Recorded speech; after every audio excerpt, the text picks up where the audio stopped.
another similar. Welcome, everyone.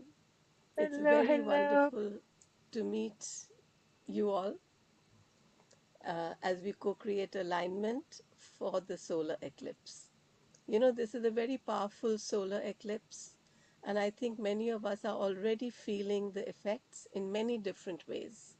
I'm hearing lots of news. I'm also seeing many things happening. I'm seeing a lot of thinning of the veils, a lot of information coming through before something happens. And I want to share another thing that is happening, and that is that so many miracles that take place get eclipsed or hidden. So, one of the things I want everyone, if we can just share a little briefly about ourselves, and that is going to be, how do you feel this eclipse? Do you feel it as an eclipse, an embrace, or a reveal? And if so, if you can share a little bit about how you feel.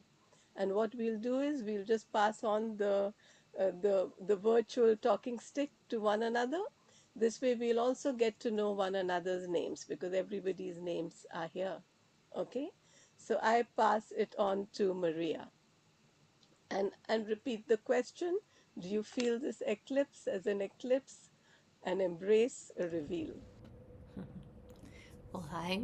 Thank you, Meenakshi. My name is Maria Milagros. Certainly feeling the effects of the eclipse, and I feel it as an upgrade. That's what I'm feeling. An upgrade in every way. The small little details from my car, in my home, everywhere I go, I see there's construction happening. So I guess it will be an embrace. I don't know. I really cannot relate to those two words as to what I'm feeling right now, but maybe I will after the eclipse happens. But upgrade is my word. And I'll pass the baton to Heike. Hi, my name is Heike Bischoff. I'm from Germany. And yes, also here in Germany, we feel things are happening, lots of changes. And right now we have springtime. So everything starts to bloom. And we had yesterday the first warm day. And so it's also for us, it's embracing what is coming. And I can see it in the smiles of the people. And, you know, everybody is coming out and creating beauty in their gardens and also in the houses. And it's just wonderful. And I'm so happy to be here. And I hope to you like my presentation of Qigong, because Qigong is my word, and it's also concerning the time. It's so wonderful to work with those tools and, you know, with emotions and just embody everything. And I'd like to give on the stick to Melissa.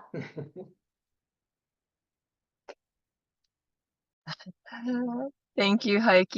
I see I'm having some funny business with my oh, wait a second. Here we go. Blessings and welcome, and thank you so much for bringing your light to the planet, one and all.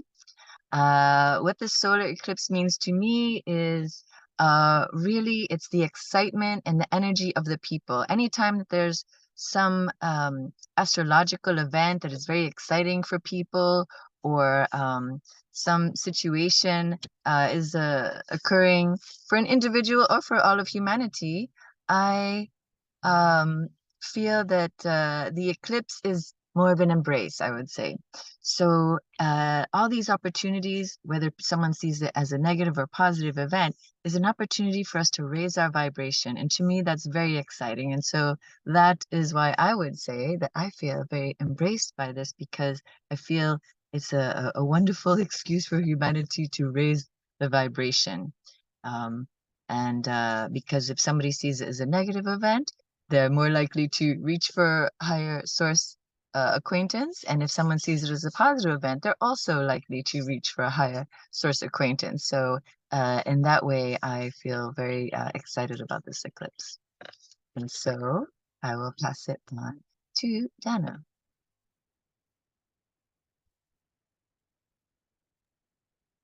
Hi, aloha everyone. I'm Dana. I'm currently in the Las Vegas area. I haven't given a lot of thought to the eclipse or even whether I'm feeling it, but I know there's a lot of focus on it collectively, and even just that, creates an energy when everyone or the world is focused on one thing, and a lot of intention is going toward a common focus. So even that creates, a field. When Meenakshi said the words, the one that I would have thought or maybe resonated the most with was that it might be a reveal, just because of things that I've heard about it or heard about eclipses. But I like embrace. I've never thought of a cosmic event as an embrace, and that's nice. I'd like to adopt that feeling, because a lot of cosmic events sort of create more of a bumpiness in me, and to think of it as an embrace and welcome it more in that way is really nice. And just cosmically, we have Mercury retrograde going on as well, which I am probably more attuned to because I noticed that, and I do feel like the internal focus that Mercury retrograde brings. So that combined with an eclipse, it's probably directing us even more inwardly. That would be my feeling. So yeah, for transformation and upgrade definitely resonates. So thank you. Let's see. I pass it to Sarai. Hello, everyone. My name is Sarai, and I'm in Caracas, Venezuela. If I had to choose one of those words, I would say reveal also, because I feel this eclipse is like a closing of a period and the beginning of another. So it's I feel that's what it feels to me right now, closure and beginning. So it's like, ta-da, I'm here now. Look at me. So I'm very happy to see you all, and I'm passing the stick now, I guess, to White Feather.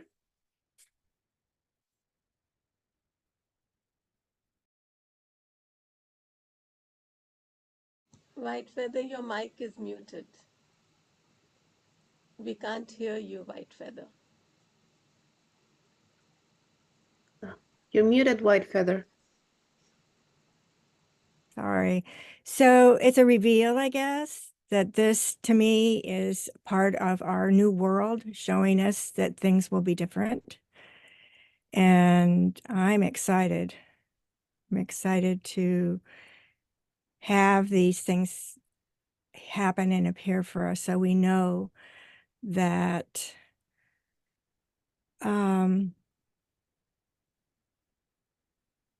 there's good coming. I'm excited. Just sort of to bring it down and put it in my heart, and it's nice to see all you ladies here. Very nice. And I'll pass the stick onto Tree. Yeah, I love everything everybody said so far.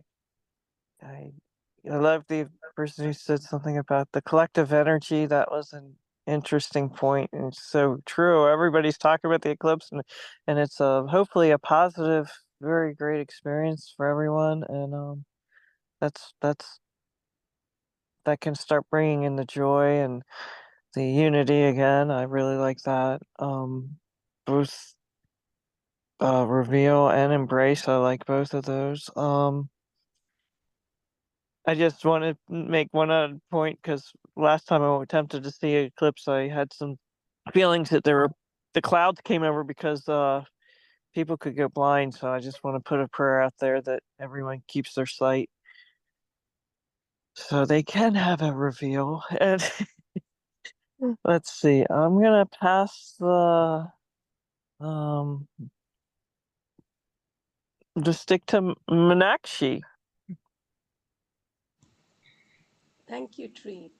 I'd like, before I speak, to have Isabel, if you could share something. Sure. This is my first time participating in this.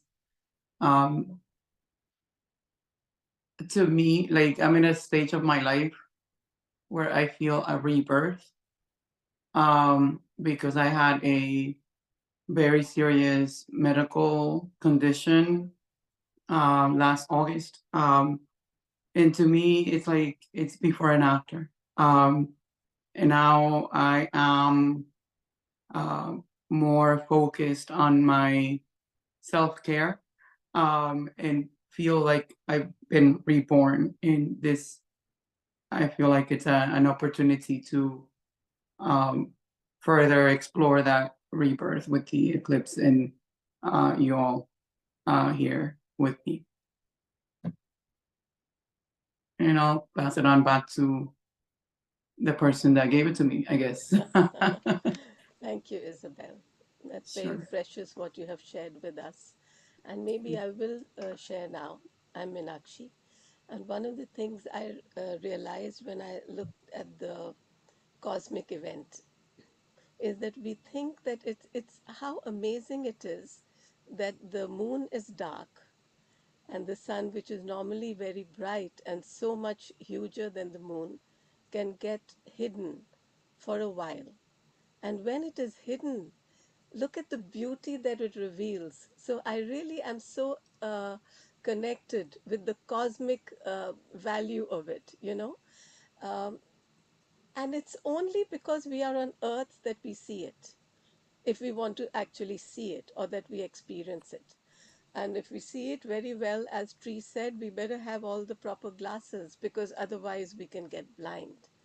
So there's so much metaphor going on there. What is it that we within ourselves hide? And I realized that so much of what we hide is like the sun. They are miracles. You know why? Because we get scared of the miracles. And today I realized that when we used to hear God is awesome, the universe is awesome, awe inspiring, and awe is very close sometimes to fear. And what happened to me yesterday was that I was cooking a lot and I went out. I went around the house, switched everything off, made sure that I have everything off, no cooking, turn it off. And when I came back 2 hours later, the electric oven was on. The range was on. It had been on for 2 hours. The soup that I was making was there.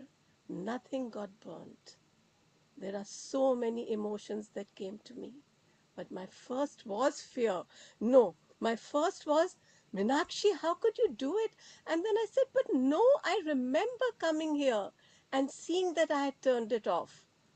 Then I said, did someone, because people see this is a place where so many people have meditated and so much has happened and people we see very benign spirits here. Did someone come and turn it on? Then so many emotions came, but I didn't feel my heart race at all. Inwardly I was so much at peace because I was full of my being is full of gratitude for everything. I never feel gratitude only for what we consider good and not for what we consider bad. And that is the real thing we can eclipse in ourselves. If we think of things as good and bad, we miss the miracle. This was a miracle, whichever way you look at it. In the most pragmatic way, there was something cooking on, on the stove for 2 hours and more because it was cooking. If I had left it on, it was cooking before I went. So I think this is for me both an eclipse and an embrace and a reveal in so many ways. And the message I really want to share with people is just be filled with love and gratitude, and so much will be revealed, and that is the upgrade that we need. And I pass this on now to my wonderful Patricia.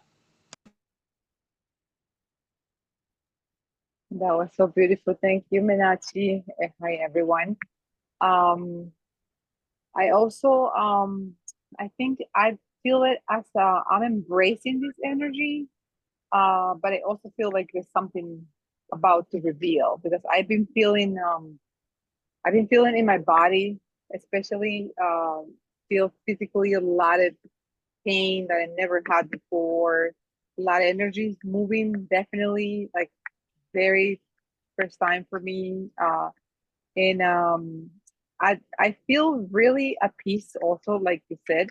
I'm not afraid. I'm not, I'm not expecting anything, but I definitely embracing this energy and I can't wait to see what's coming. I know that something good it will reveal, especially for me, even in my dreams or something big will a big news. That's how I feel it.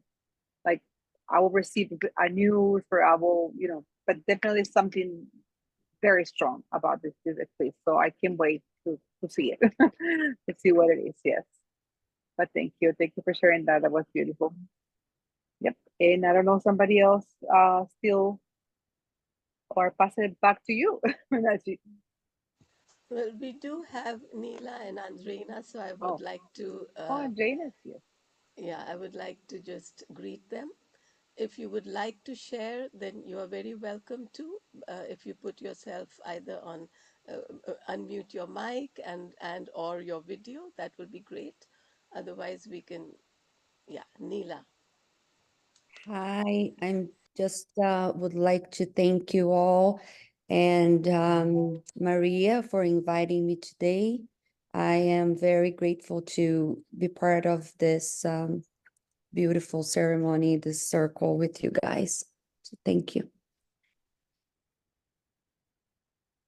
Thank you so much for coming. Andrina, do you want to share anything?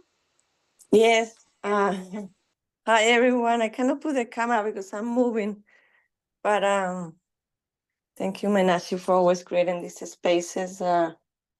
This weekend has been an interesting one for me, and it's beautiful to be here and to hear you talking about gratitude because I've been focusing on how challenges can really be transformed in gratitude this weekend. So to understand why we have to face the things that we have to face in life and being an observer this weekend.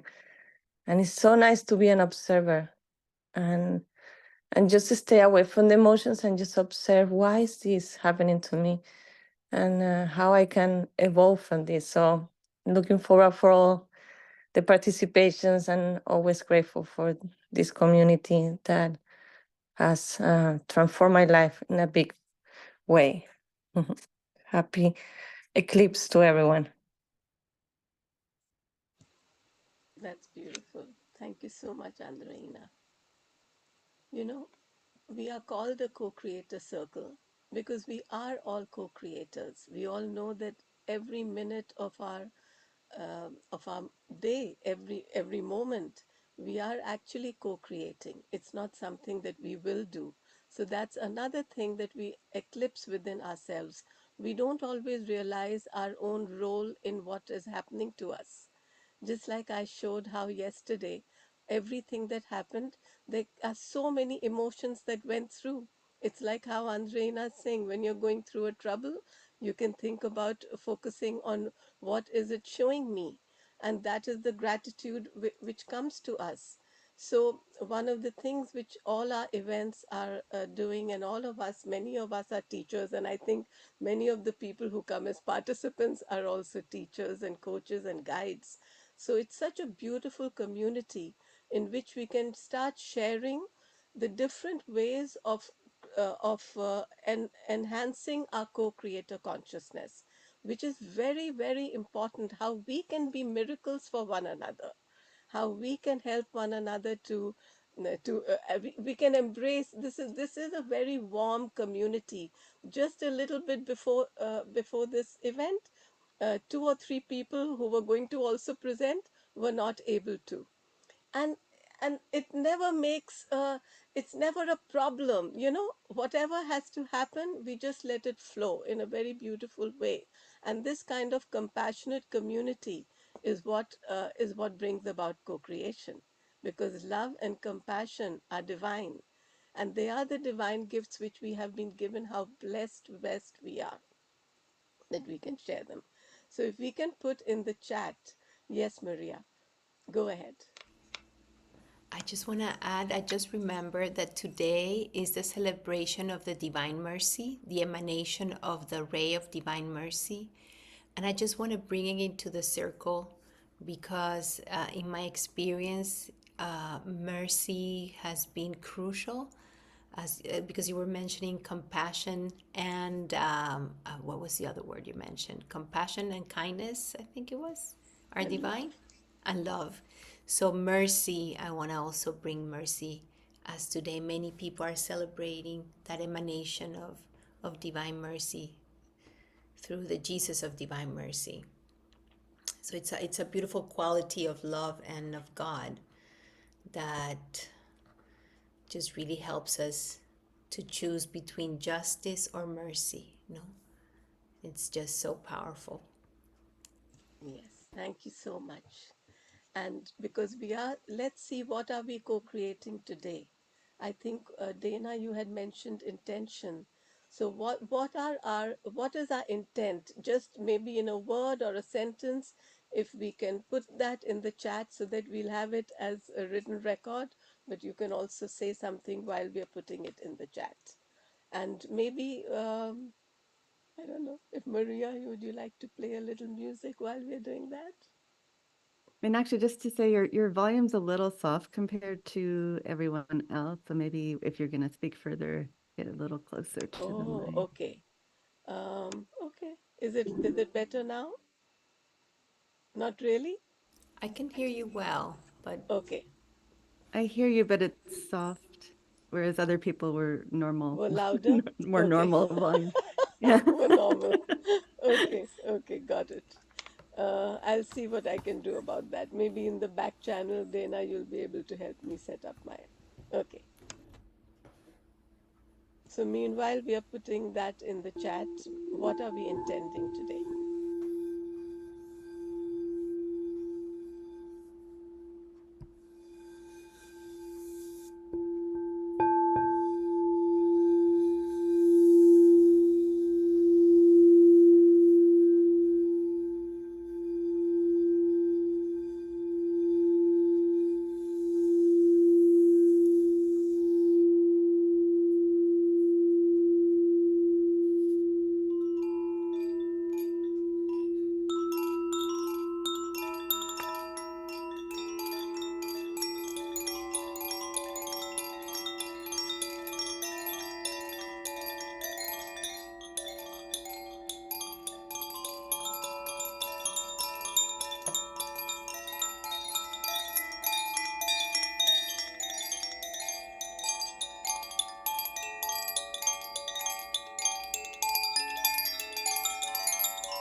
Thank you, Maria. That was so beautiful. Would you like to read out what we are all intending? And as you do, then we are just going to bring it into, because this is what together we are co-creating.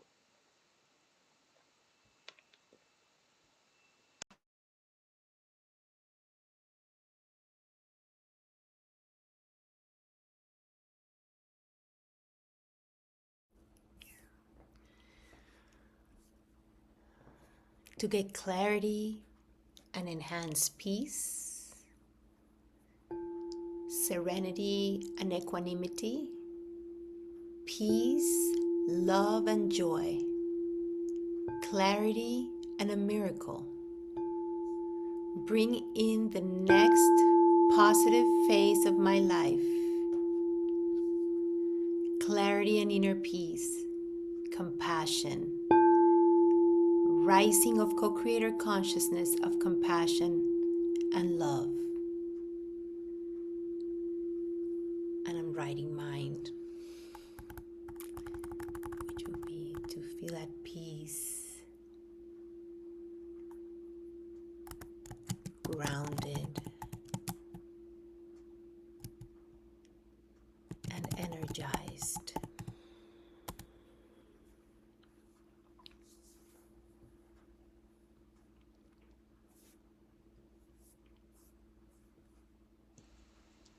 Tathastu.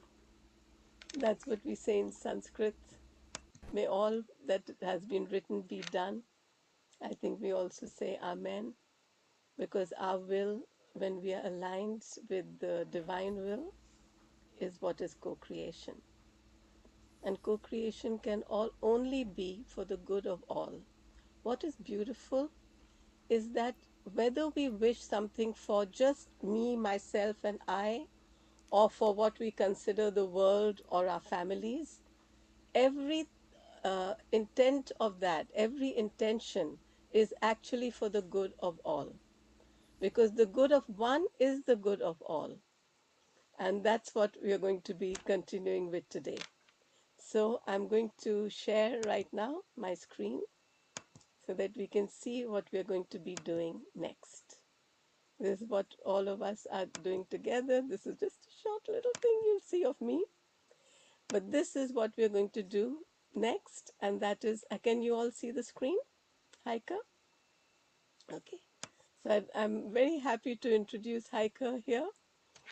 And Heike she's from Germany. She's a naturopath and a very talented person. Everything that's written here is what she has shared from her own life. So, like sometimes we say that you should walk your talk, but I think in the case of all the presenters here, I can say, but definitely for Heike, that she talks her walk. And so she is a naturopath, a certified trainer of NLP. She's a teacher of Qigong and also certified to teach yoga. She has taught Qigong in many countries. In live, she has taught in Germany, Mexico, and the US, and online too, I don't know how many other places. She trains in multiple modalities like Reiki and Sujok therapy, Monaiki with Maria, and also Musa program. So Heike, over to you as you're going to do your praxis with 5 elements. So a warm welcome to everybody. Thank you so much, Meenakshi, also for having me here. And I'd love to guide you in a wonderful flow of my Qigong. So if you want to follow me in a standing position, you can do so. And for those who are not able to stand, you might also just take a chair and sit down, and just make sure that you are sitting like this. So your spine, I show you from the side, is straight, aligned. And maybe I show both of them if needed. So come into a standing position The feet shoulder width apart, knees slightly bent, and just drop your tailbone down. The highest point of the head floating up. I show you from the side. You can see my spine is aligned. So just bring your hands like the thumbs in a locked over your lower dantian. And I would love to guide you through a breathing exercise first. So if you like, close your eyes and just allow your breath to drop into your belly. And you breathe in and allow your belly to expand. And you breathe out, allowing the belly to move towards the spine. Just in your rhythm, in and out. The breathing reflects how we feel. And if we breathe deeper, longer, slower, and also softer, we send a beautiful message to our bodies to relax, to release stress, and to recharge. So take a nice deep breath into your belly, allowing the belly to expand. And breathe out, allowing the belly to move towards the spine.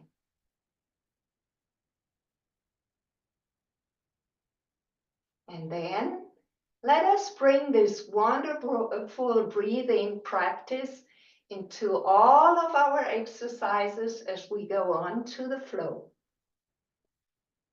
So first of all, I would love that you can experience your own life energy, the chi.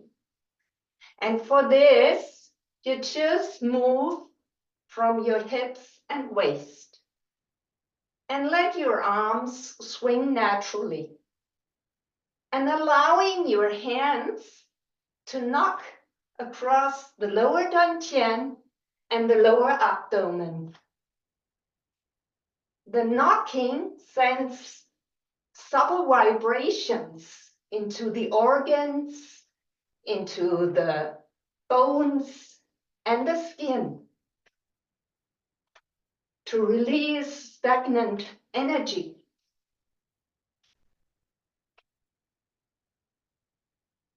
And we are knocking on the door of life.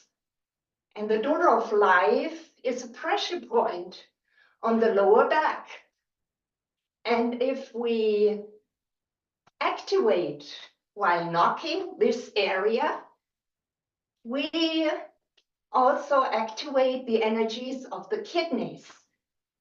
And we activate the lower spine. So just gently knock across. And now you can also knock on the lungs underneath your collarbones. And as you turn, you might also look over your shoulder. So we also bring a stretch to the spine. Then come back again to the lower abdomen and slow down. Come into the middle, relax and just sense and feel. And you might notice some buzzing, some tingling. That's your life's energy. Maybe there's warmth. Just feel it, sense it. And we move on to a stretch.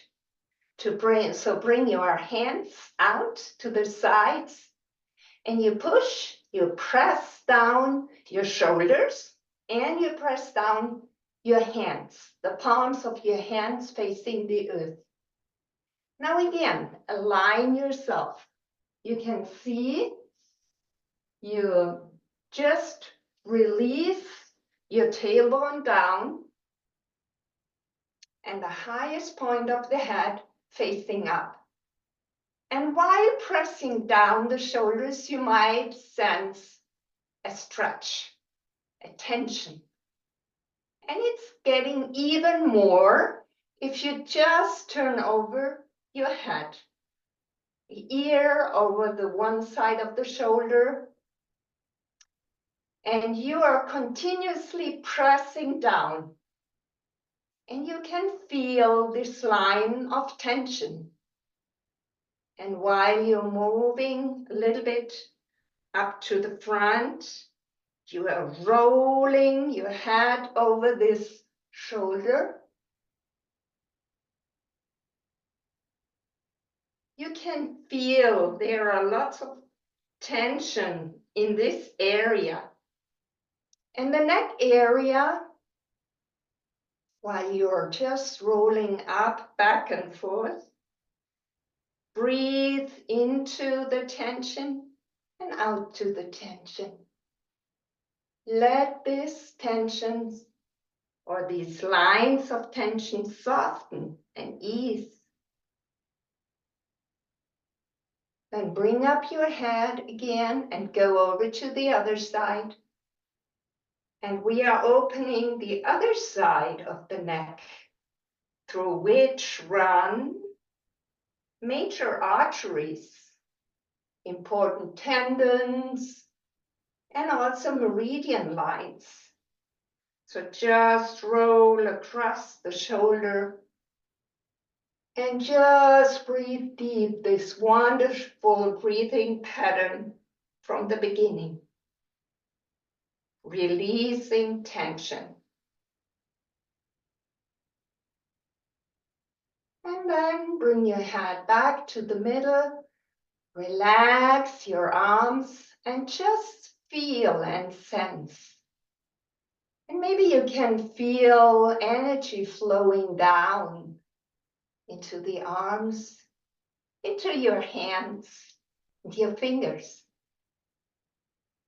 And now we go on to the flow. And the first flow is for the metal element to strengthen the lungs. You bring up your hands in front of your lower dantian.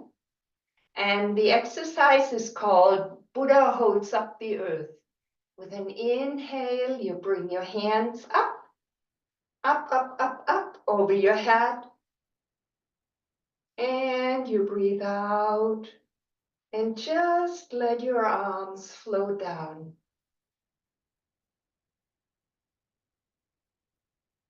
And in your path, just let your breath float your arms up, spiraling up over your head, palms facing the universe. And you breathe out, let your arms float down. And let there be a little pause at the bottom of the breath. Inhale. If you might go a little bit faster, do so. Little pause at the top and exhale. And relax into the flow. You might also close your eyes and just sense your body. There's no ending and no beginning. Spiral the thumbs up and spiral down.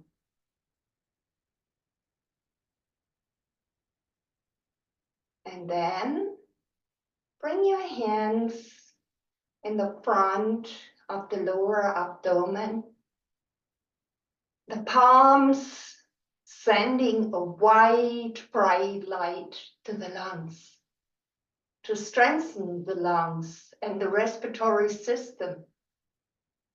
And if you feel like sorrow or grief, depression, So let it transform this into courage, into confidence, and in a feeling of being inspired.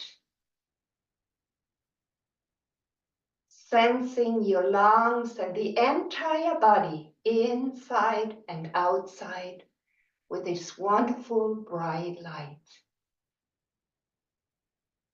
And we go on to the next flowing exercise, the fountain. So you bow a little bit up front, bring the back of the hands together, and then in like a wave-like movement, bring the arms up underneath the collarbones, and then circle outside. And again, bow forward. I show you from the side, a wave up with an in-breath and out. And it's the water element. So be like a fountain. Move like water.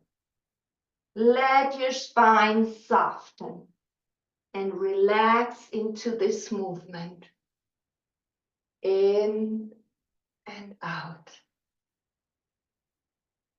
And again, breathe in. Bring this wonderful energy up and let it spread out.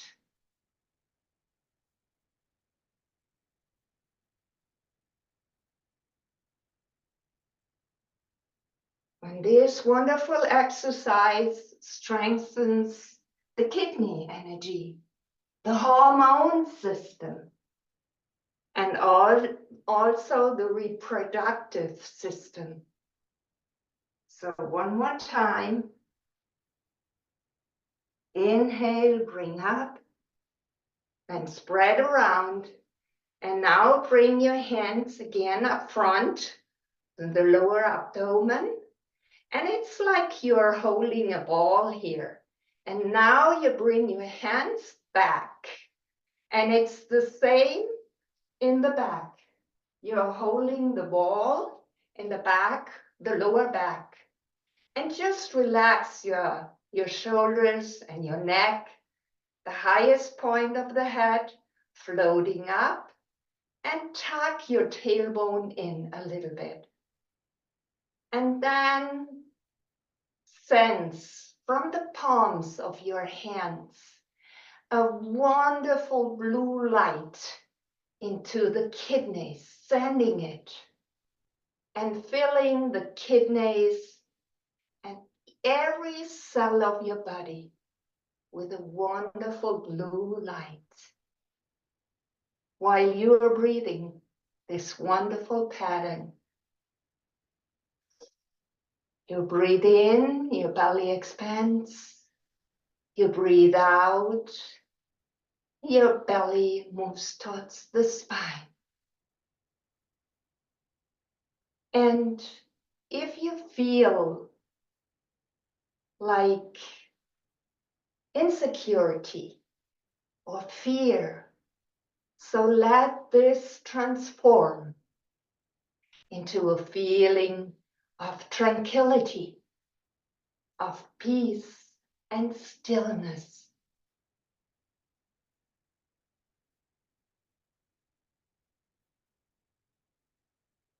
And sensing the kidneys in this wonderful blue light. And then relax your arms and then come up front again. And we move on. We move on to the wood element, to the liver. For this, you just turn from your hips and waist. And then with an inhale, you let float the hands up the middle line of your body, up, up, up over your head. And the fingers pointing to the highest point. Then you turn back to the middle and you open and circle your hands around. And you bring them back again in the front of the lower abdomen. And you circle to the other side, turn with an in-breath. Let your arms float up. And then come back to the middle, open, and let them circle around. To the other side, you breathe in and you bring this wonderful energy from the earth, like the tree, up the trunk. And then you open your branches and you collect all these wonderful energies from outside and bring it into your lower abdomen. To the other side, breathe in. Let there be a little pause while you turn and you breathe out. And now, at your pace, maybe a little faster or slower, bring it up. Open up your crown.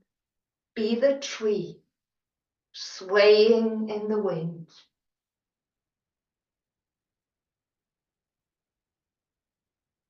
Strengthening the liver and the nervous system.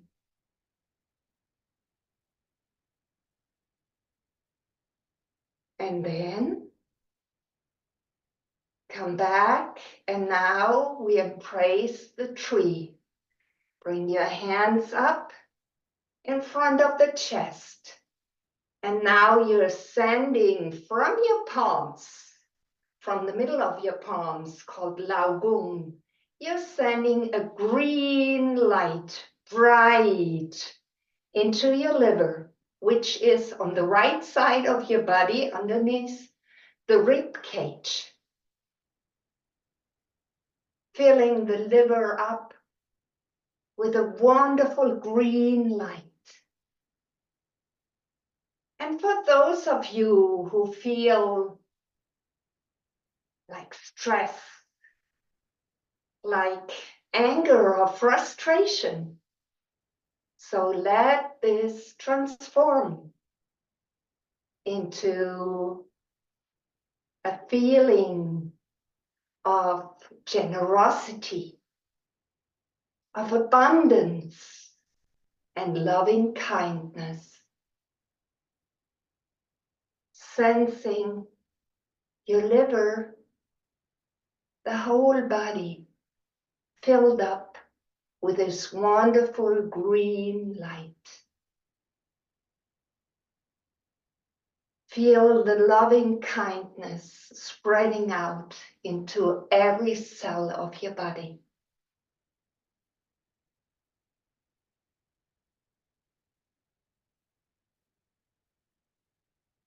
And now I make you a mirror image. You just bring one hand down and you move to the other side and you turn, and now you change your hands. So the upper hand floats down, the lower hand floats up. So one hand is again floating in front of your chest and the other one underneath. And you bring your weight, just shift it to the other side and you turn. Then you change your arms and again shift and turn. And your breath, let it be just natural. Shift and turn.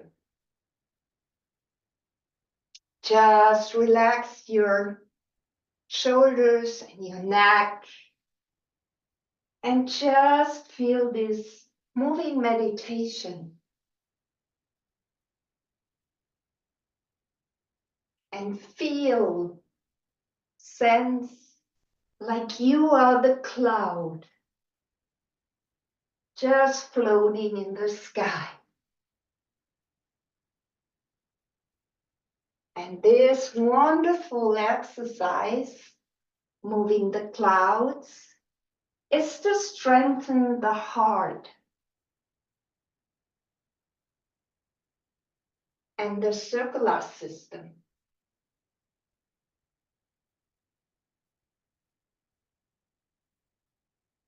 Feel this moving. Relax into your breathing. Relax into the movement.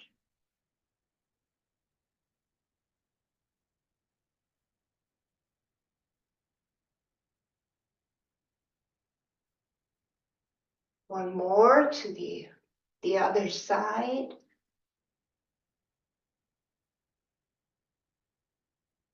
And you come back again with your hands in front of your chest. And now you flip over your hands. So the fingertips are pointing backwards. And you might see again that you line up your spine and the elbows are a little bit underneath your shoulders. And again, you open up the palms and get connected with universe. Your feet on the ground connected with earth. And the palms connected with the universe. And these standing postures are like you have an antenna and you can sense all the different energies, the vibrations.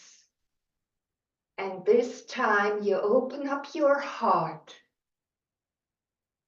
and let a bright red light flooding your heart, filling it up, your entire body inside and out.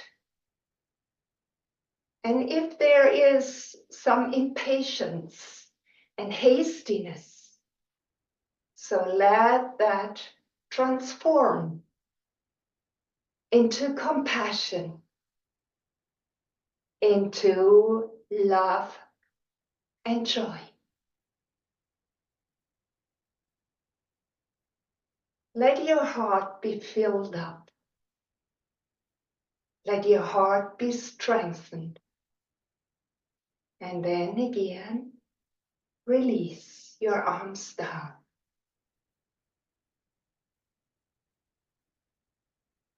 And we come to the earth element.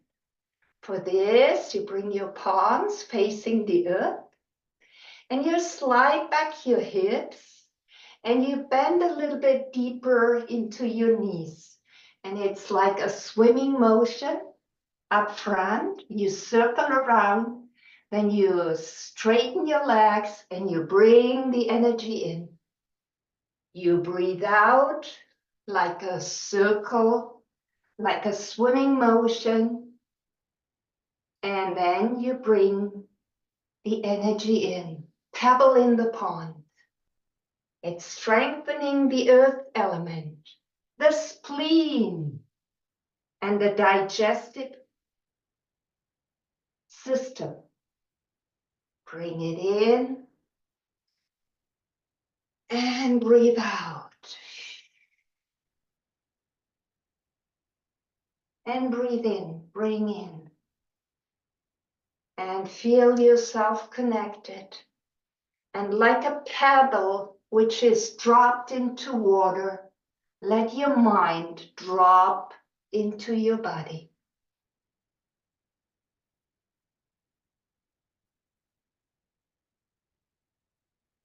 And again, one more time.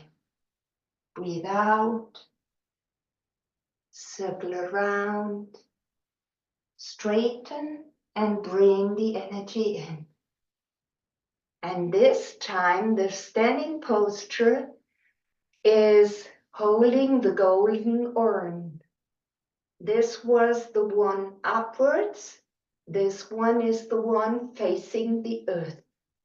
And again, I show you from the side, like the elbows are underneath your shoulders and you spread your fingers And you open the lagoon, the middle points of your palms, to the earth. So you are connected. Let your roots from the feet connect with the earth and also lagoon. And just feel inside this nourishing energy of Mother Earth, strengthening the spleen and the digestive system, and sensing yourself and the spleen in a wonderful yellow light. Every cell of your body filling up with this bright yellow light. And if you have mental anxiety, this feeling, being worried, overthinking, repetitive thoughts, just let your mind settle. Like the pebble you remember. And get a feeling. Let everything transform into this feeling of being stable and balanced. Mother Earth carries you.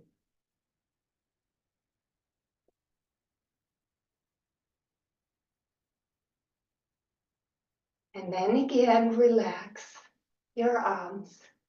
And let us bring all these wonderful energies in with a triple warmer.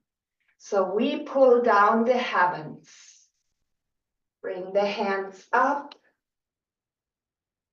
And let all the energies flow down your body, inside and out. Open the hands to the sides.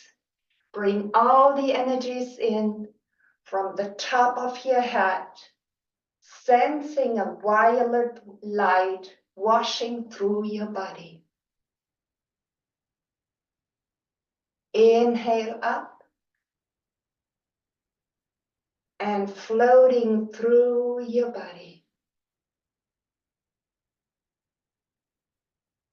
And get balanced with all the systems. It's also good for the pericardium.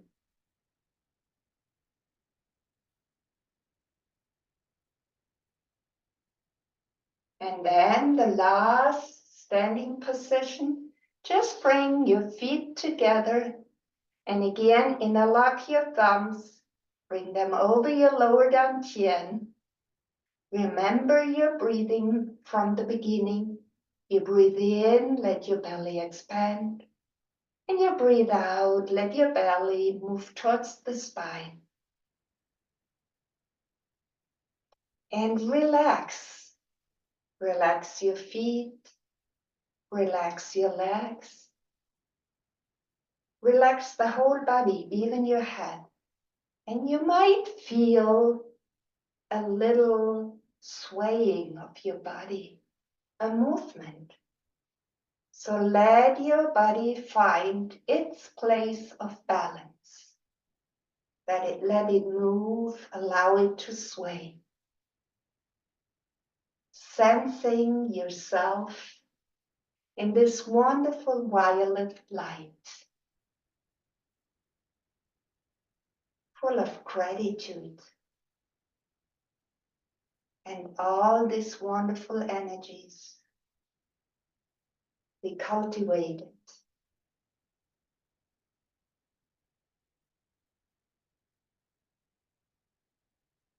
And then breathe in a deep, nice breath.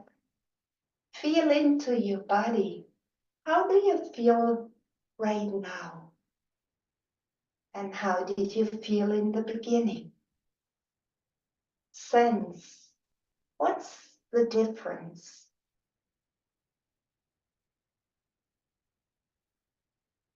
And another deep breath. And then slowly come back to the place where you're standing or sitting.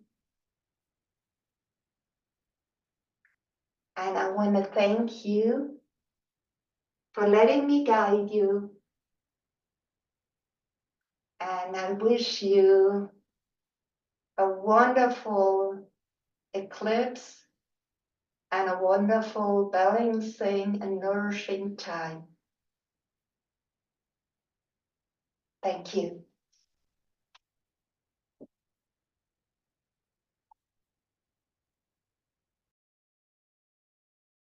Wow. Yes, what Maria is doing, that's how I want to, that's how I'm feeling. It's beautiful, Hiker. I would love everyone to just share uh, what happened. Just come up and say what you want to feel, because I have something I want to ask you later. I feel so grounded and peaceful, like exactly and energized, exactly what I put on my intention. And I just want to do this every single day. I was so happy. I'm like, oh, my liver, yes. My kidneys, yes.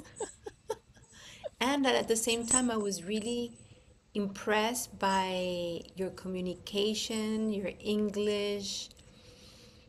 Thank you so much, Heike. I love you. Thank you. You have a beautiful medicine. Thank you for sharing it.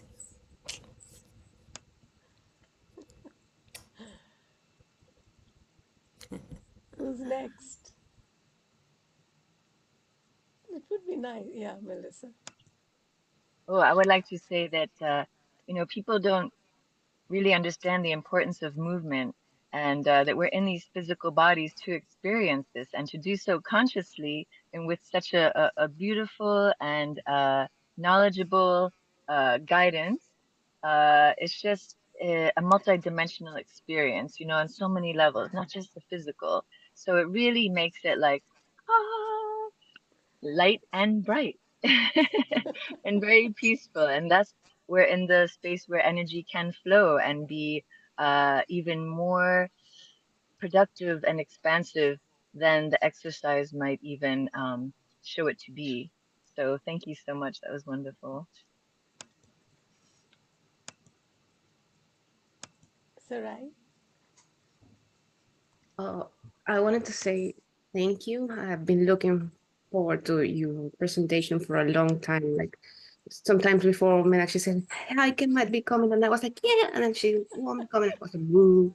So I'm so happy to finally be in a class with you. I feel so much calmness. Thank you, Heike. You're a blessing and a light. Yes, absolutely. I don't know if anyone else is going to say anything, but if you are, just unmute yourself. But Heike, just like Maria, really we have to do this every day. So I'm going to ask you if we can have an online class, maybe 5 days a week, 3 days, or whatever it is, because this would really be wonderful. Very, very grateful.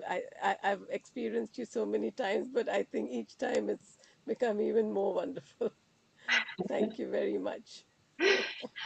Well, to let you know that I've been a teacher for a long time already, and I had different teachers myself.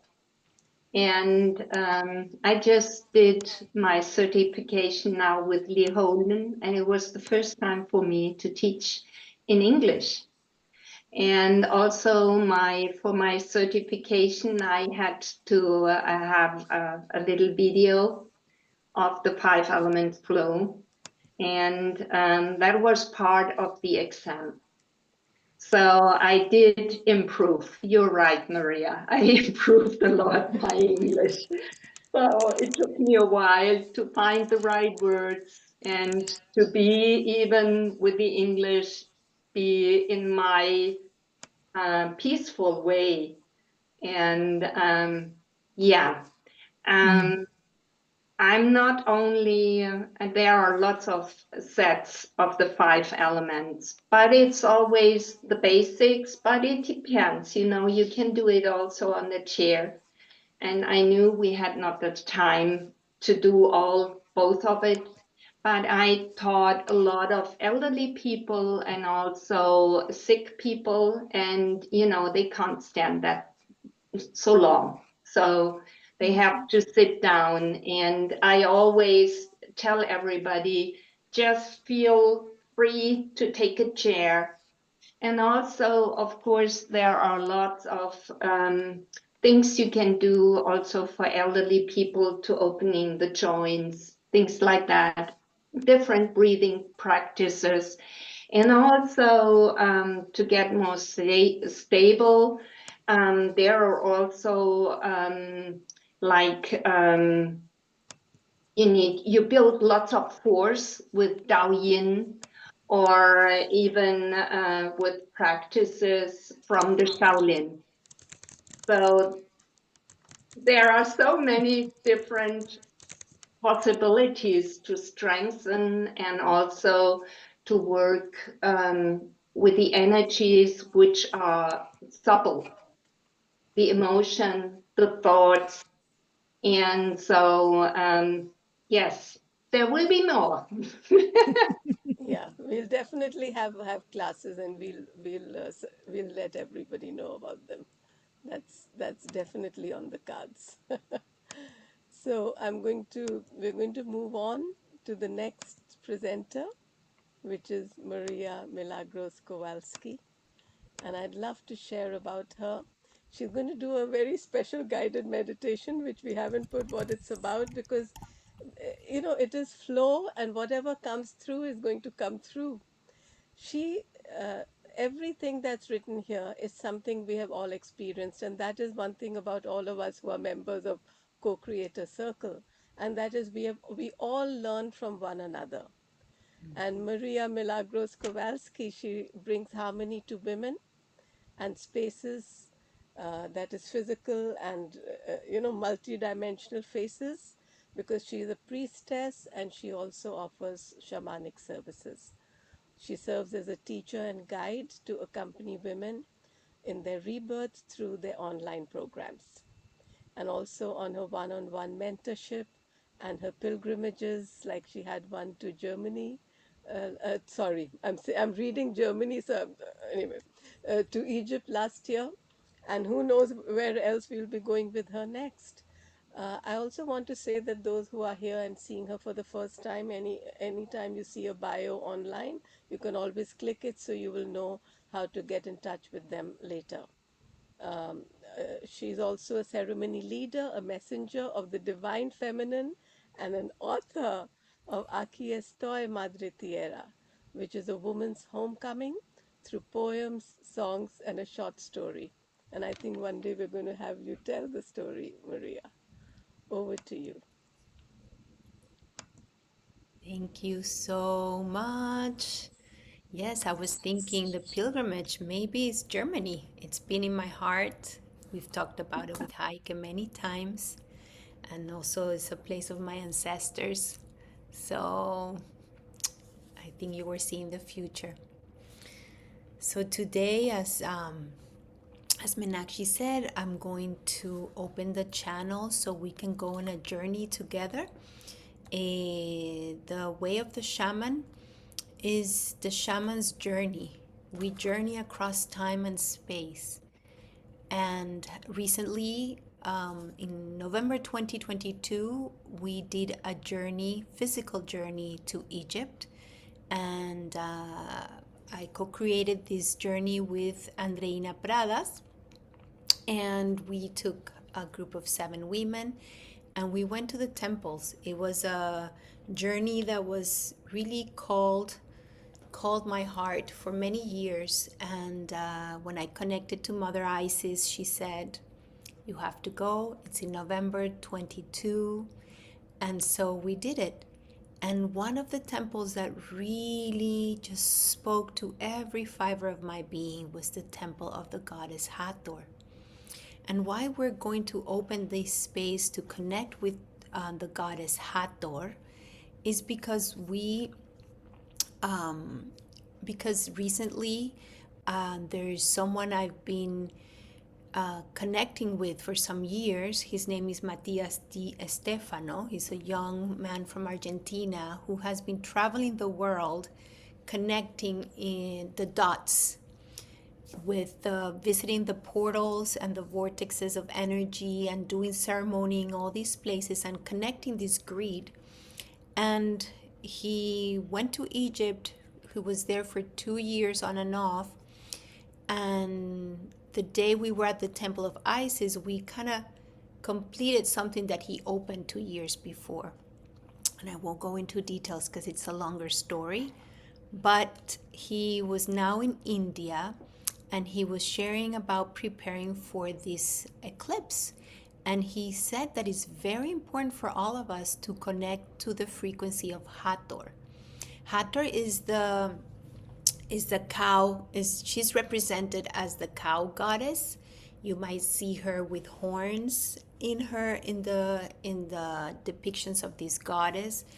Hathor means her name means Hathor is house of Horus, and Hathor represents the womb, and Horus the womb, the house of the light, the house of the Christ. Hathor is also associated as the goddess of music, of dance, of sensuality. She holds the secret of the universe. She is represented also in her temple. There is the whole depiction of the stars of the heavens. It's on the roof of this beautiful temple. If you've been there, but you've seen it, or if you've seen it on pictures. And it is the only temple that still holds it's one of the few temples that hold the original paint, the blue paint. Hathor is also the goddess of beauty, of makeup. In her temple there is a very ancient painting of the zodiac signs. And so in her temples there was the wisdom of the stars. These temples in Egypt are channels. So today we're going to go on a journey and we're going to visit this temple in the etheric realm. And Matthias was saying it's important to connect to Hathor because she is a mother goddess. She is the cosmic womb. She is the Milky Way. She is that cow nourishing us with her cosmic milk, giving us that nourishment, that prana that gives us life. And she's also the cow or the bull. So she is that grounding force that can hold a lot. Just like the cow gives all of herself to us, she gives her life to nourish us, literally. All the people that eat meat, she's giving us her meat, her milk. So the cow is this very grounding and extremely giving mother. So just following his guidance, I'm going to ask you to just find a comfortable spot. Find a comfortable spot where you can close your eyes, and coming in from this energy, grounding energy, this harmonic energy that we cultivated with Heike. I'm going to ask you to just find that place. Okay, everybody's off camera. No, we have Dana and Heike. Close your eyes, please. Close your eyes. Close your eyes. This is an inner journey. Inner journey. We are all going to close our eyes. And as we're here, let's start by taking 3 deep breaths, connecting to that breath from your lower abdomen all the way to your heart. And as you breathe out, just release any tension, any residual tension that might be there. Through your mouth, just exhale with a sigh. Make sure you make a sound, expressing your throat chakra, releasing all that is there.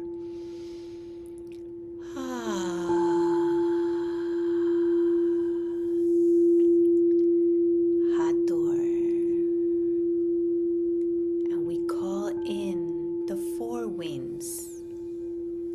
The winds of the east, the winds of the south, the winds of the west, the winds of the north, opening the space to the sacred sky above,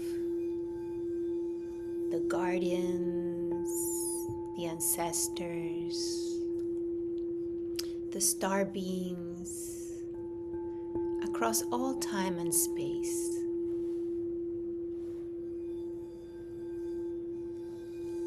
And we pray to the Earth Mother to hold us in her womb of love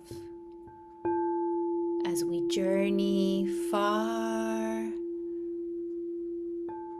and inside.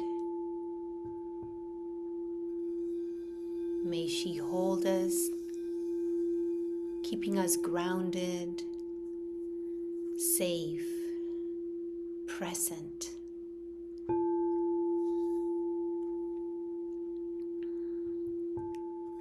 We take another deep breath, and as we release, we feel this shower of calmness, of love.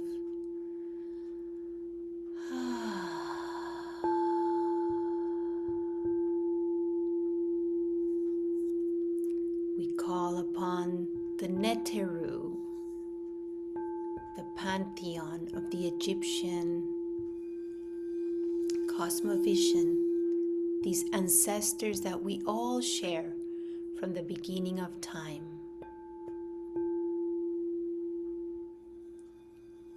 We call upon Mother Isis. We call upon Hathor, Horus, Sobek, Thoth, Osiris,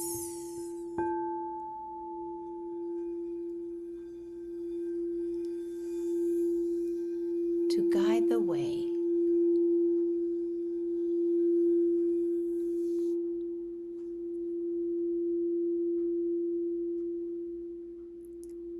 I want you to visualize yourself surrounded by this big open space in the desert.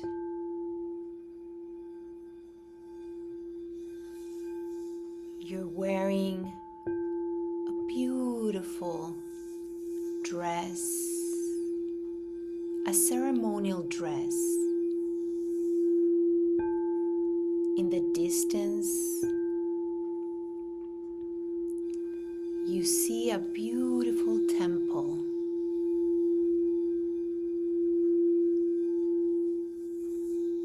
You start walking to the temple. The sun is about to set.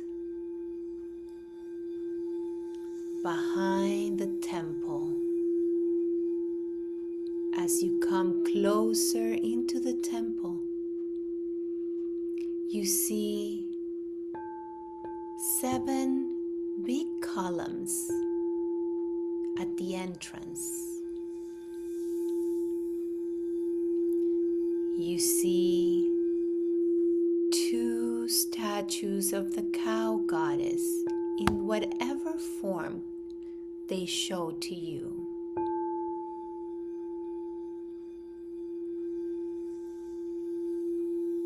There's the smell of incense and the warmth of torches light with fire at the entrance of the temple.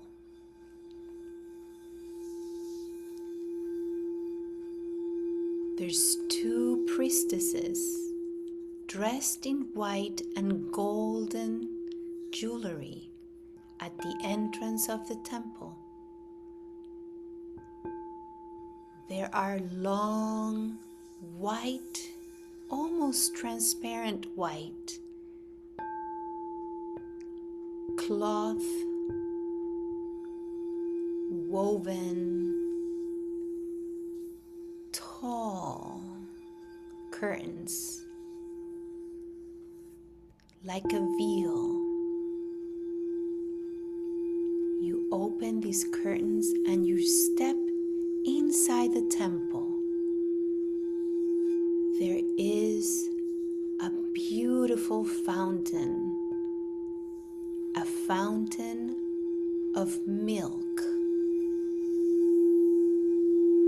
Milk flowing in this fountain, surrounded with candles, torches, and many priestesses that have gathered here.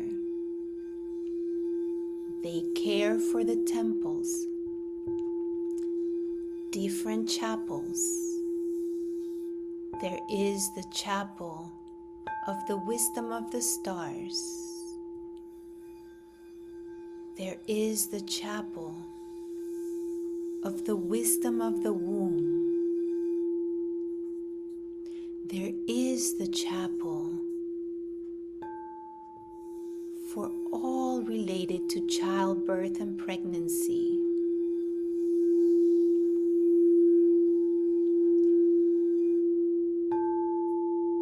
There is a chapel where all the jewels are kept.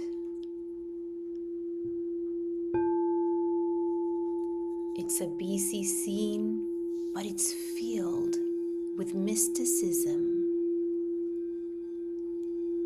and silence. Just soft music playing in the background. A priestess comes your way and takes you to the fountain of milk. There is a bowl with flower petals, rose petals, and blue lotus petals. She bathes your feet in this milk and petals.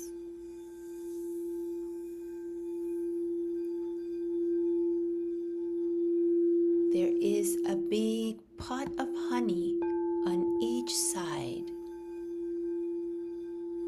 She anoints you with a drop of honey in all of your chakras, starting from your lower back,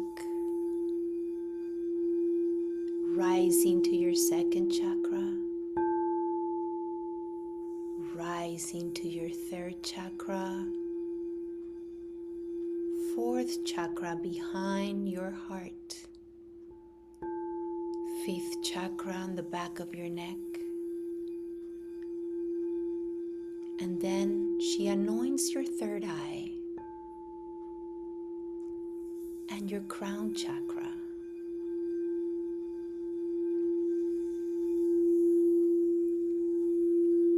The incense smoke smudging you to present yourself to the goddess Hathor. She takes you by the hand and takes you to the chapel where the goddess resides. This chapel is the holies of holies. It is the place where the deity always resides. This chapel is greeted by the sun every morning.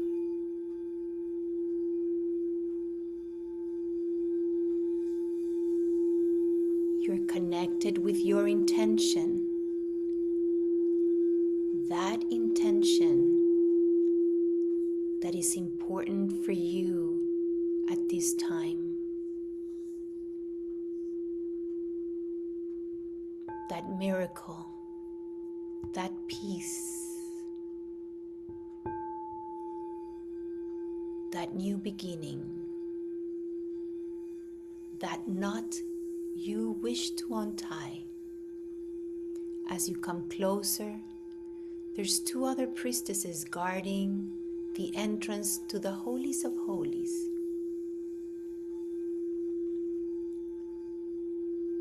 There's two torches and a long white drape covering the entrance.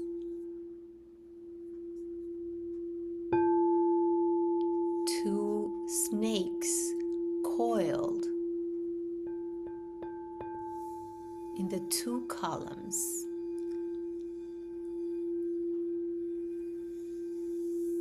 You open the drapes and you come inside a big vaulted ceiling filled with stars, all painted. The whole sky dome with an opening in the center where the moon is full and shining, illuminating the throne where Goddess Hathor is seated. It's a golden throne. She's wearing the most beautiful jewelry. In her hands, in her neck, she's wearing a robe so delicate and royal, and she invites you to come towards her. You feel her presence. She comes and greets you and tells you, "I've been waiting for you for a long time."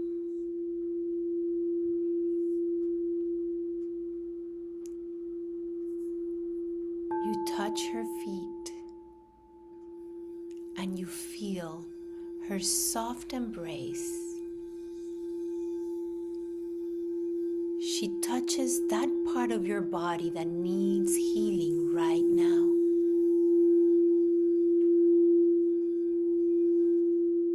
Feel her hands healing that place in your body.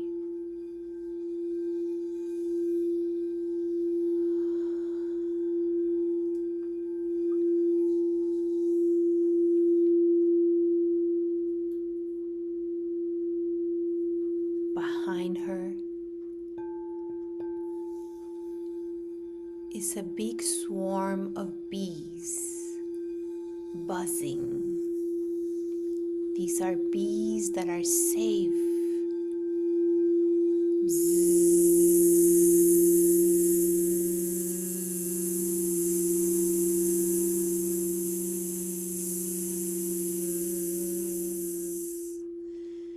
Honeybees surrounding the throne of the goddess Hathor.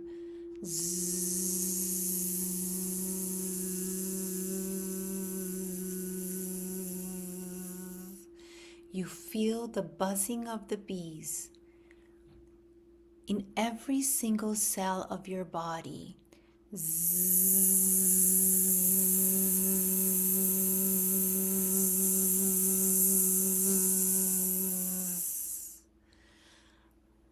Hatter puts her hands up into the center of the dome and brings the light of the moon and place it on top of your head, illuminating your whole body with the light of the moon.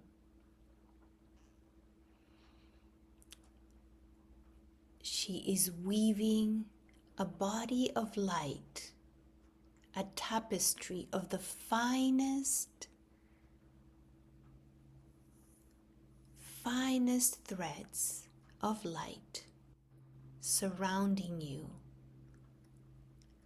It's like a cape that she's putting to protect you. She places it on top of your head like a veil that falls over your shoulders. It's an energetic shawl of the finest threads with the sacred geometry of the new times of the cosmic rose, that which holds the cosmic design, the original new blueprint of the cosmic womb. And she holds it in her hands and places it in your womb.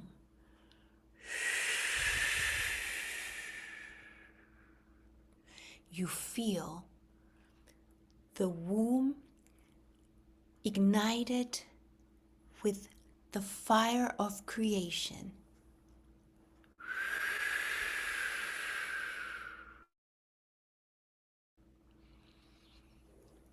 So powerful and strong, but soothing at the same time.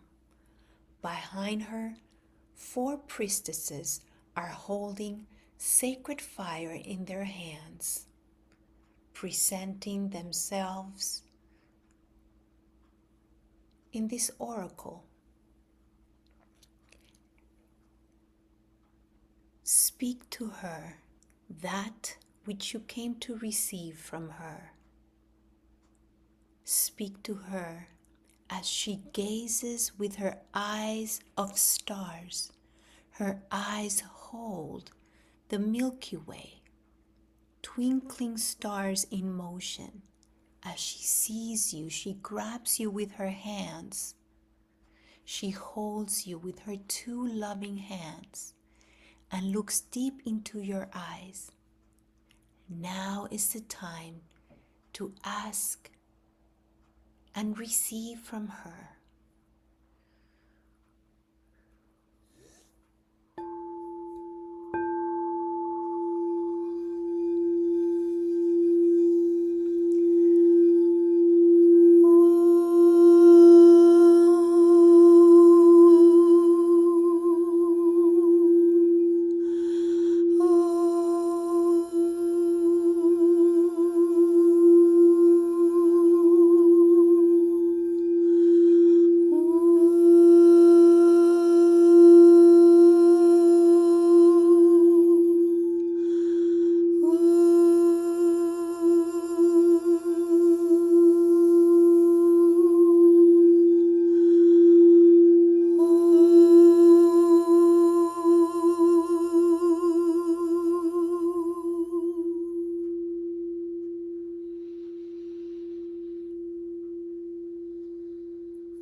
As she holds the frequency of the cisterns, she activates all of your energy body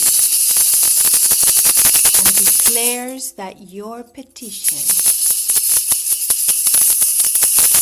be fulfilled and manifested for your highest good and all the people involved.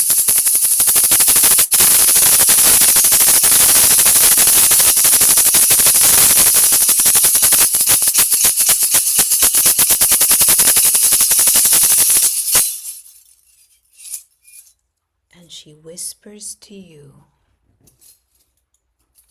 remember who you are.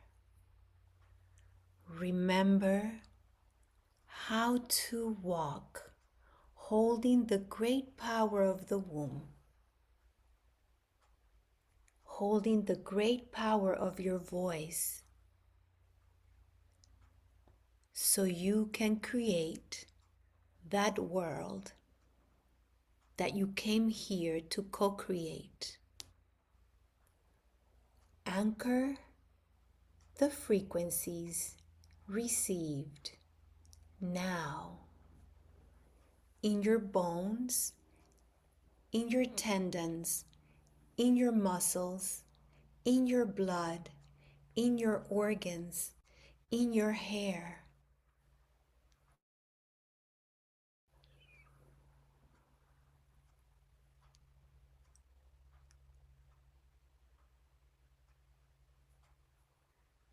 You bow to her, and the two priestesses come to greet you, to take you back to the entrance of the temple.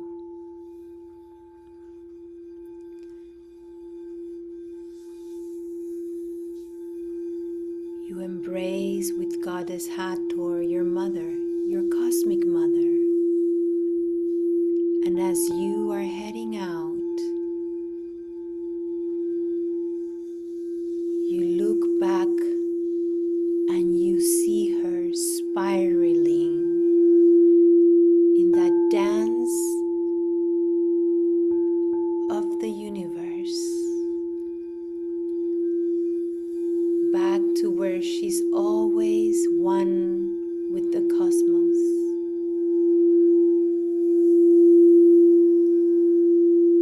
Look around the temple and bring back with you that memory. At the exit, you're greeted with a rose, a red rose. You go back into the fountain of milk with the cow, the petals, the honey. And they offer you a glass of this elixir. You drink the elixir,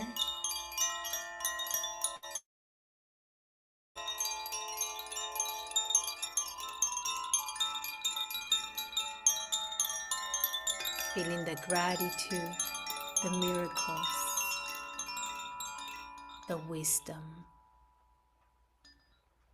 the right time and space. You smell the fragrances of the incense, the rose, the lotus. You look around and you know that you can come back anytime you want. You go towards the entrance to cross that threshold back into the desert. The stars are shining bright. The moon is shining bright. You are glowing with starlight.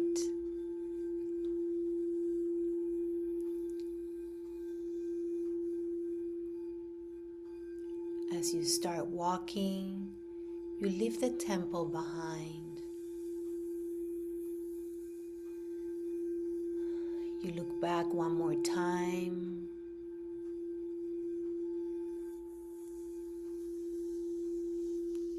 And you start coming back to the here and now.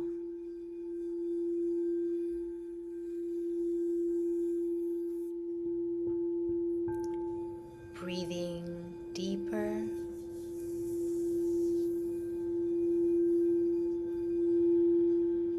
Moving your body. Stretching. And maybe you can give yourself a gentle caress with the tip of your fingers around your forehead, the hairline, the eyebrows, very gentle, the cheeks, the jaw, your neck, spreading your chest, all your torso, and a sweet embrace. You can just slide your hands on the opposite arm and meet yourself back into your heart. And you bow to yourself as you slowly open your eyes and allow to be seen with this starlight shine, this starlight glow, and see with those eyes. Thank you, thank you, thank you.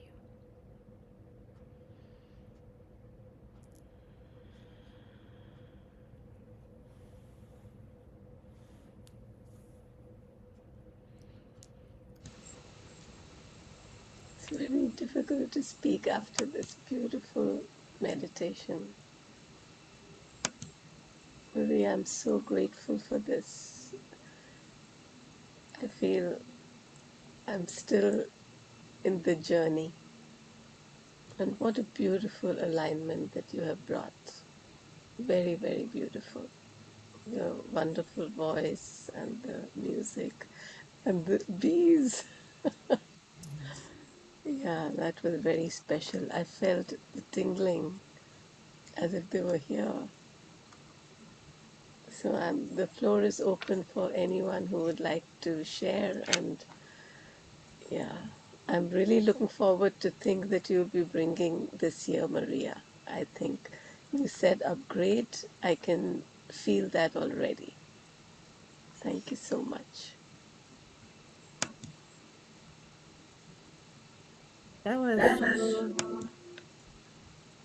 so beautiful. A little bit of an echo, I said. That was so deep and mystical, and I really just like was able to sink into that right away. And it's the most beautiful way I've ever come to know the goddess Hathor, and I really resonated with the energies that you brought in around her, especially like the star and the swirling universe starry connection, which I myself am very much a part of.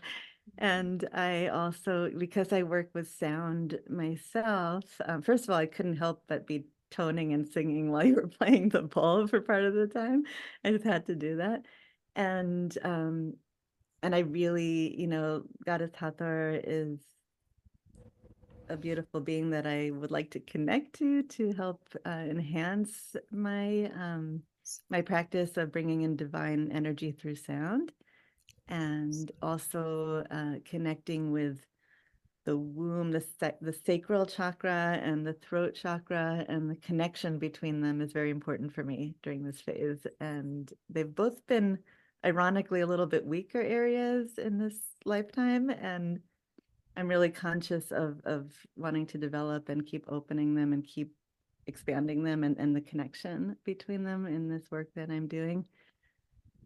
And then I just have to reference also the Hathors, because there's Goddess Hathor, and then there's also the Hathor beings, which are off-planet beings that are like masters of sound, is what I've learned.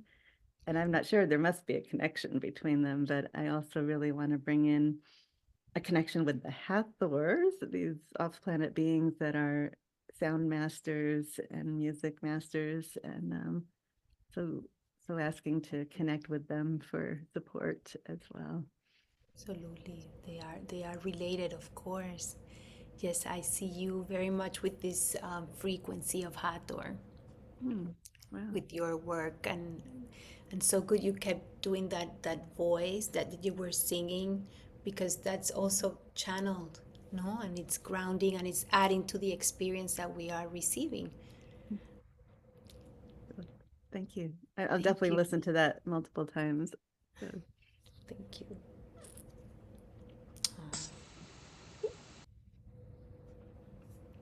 I also would like to say thank you very much, Maria, for the beautiful meditation. I think many of us feel a connection somehow with Egypt. So it was wonderful to remember that on a deeper level and to feel that reconnection through your words and imagery. And so that we could, feel that family once again. So thank you very much. That was beautiful. So happy. Also, but I'd like to just read out what Neela has written. Incredible and powerful meditation. My whole body is tingly. And Patricia wrote, beautiful meditation. Thank you, Maria. Yes, it was really, really wonderful and amazing. Anyone else has Yes, something? I'd love to share too. Maria, I love your voice. I love what you do, and I love to be guided by you.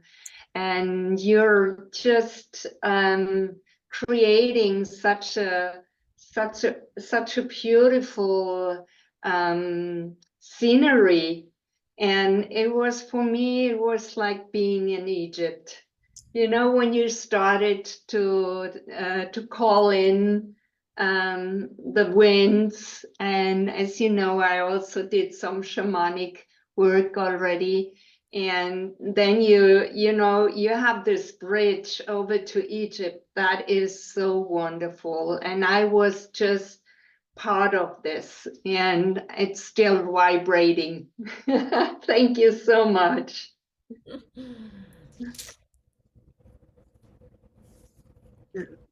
Mimi, I wanted to say quickly that when you guided us through the doors of the temple at several moments, I could hear a voice behind your voice, like two people speaking at the same time. And the first time I heard it, I was like, what is happening? And then I think it was like, maybe it's Hathor speaking to you, and I could hear your message and her message at the same time. And it was so powerful and amazing. And it's the first time I've been with you on other meditations, but it's the first time that I listened to the source guiding you. It was so beautiful. Wow. Thank you. You're amazing as always. Thank you. Thank you so much. Hathor is amazing. Jeez. Wow, and you're amazing, Sarai. What a channel you are. Thank you. Thank you. Yeah, I just wanted to say I always enjoy what you bring forward, and I never really thank you for it or tell you what I get from it, but we're all uniting. It just feels like we're all uniting with the energy that we have and bring and what spirit gives each of us. And it's all similar in a different way. Mm-hmm. And so, in fact, someone had me, actually, my guides had me say something to a group of people I was with, and I didn't know if they would receive it. And I just I have to say it, and I know you feel the same way, and people who have a message that we give what spirit gives us, and it's and some people may not accept it, yet it's out there for people to have if they want it. And so all of you women are amazing. I'm so glad to be part of this group, and so just thank you so much. I love you all. White feather, thank you. The message for us is not important who gets it. Whomever needs to receive it will receive it, but that we commit to share it, because sometimes we really we judge ourselves, like, oh, who am I to give this message, or am I really receiving this to give it? And yes. Yeah.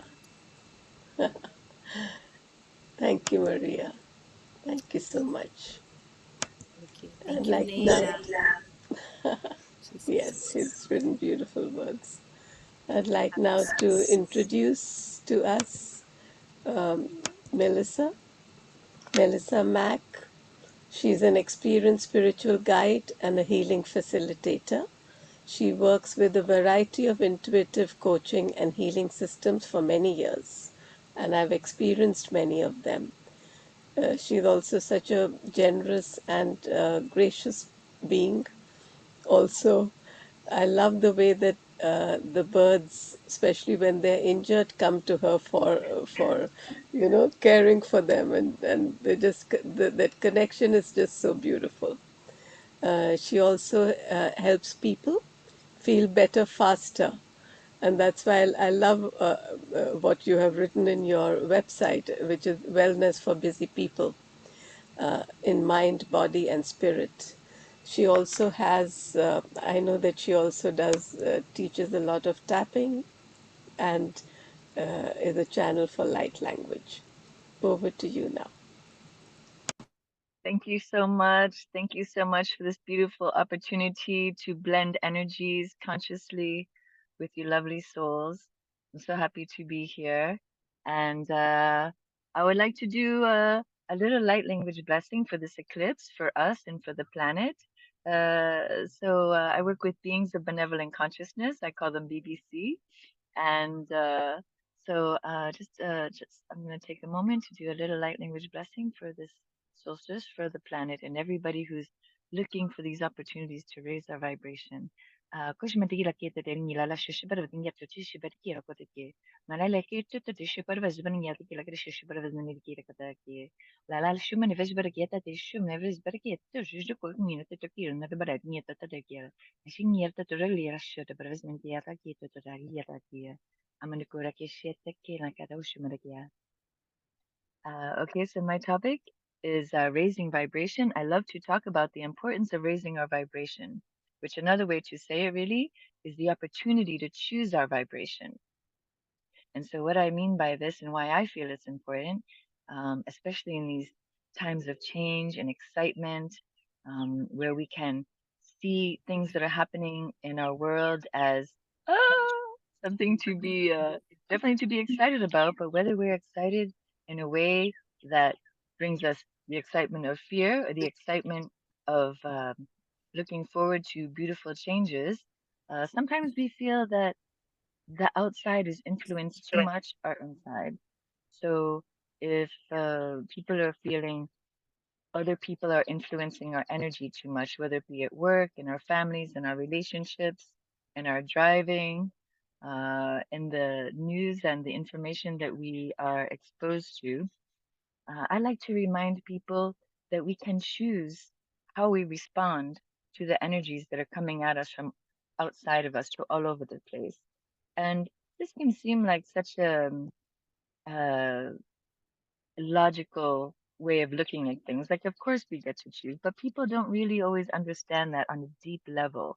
We feel so bombarded by outside information and get overwhelmed and not always equipped, not feeling equipped to be able to tune into our own vibration, to tune into our own station. And so that's why these movements and these intentions and meditations, there's us taking time to hone in and give attention and kindness and love to this gentle flow of source love energy that each one of us is um, kind of like in charge of in this life. This beautiful stream of energy that we've been granted to animate this physicality, each of our bodies, while we're in this life, is such a special opportunity.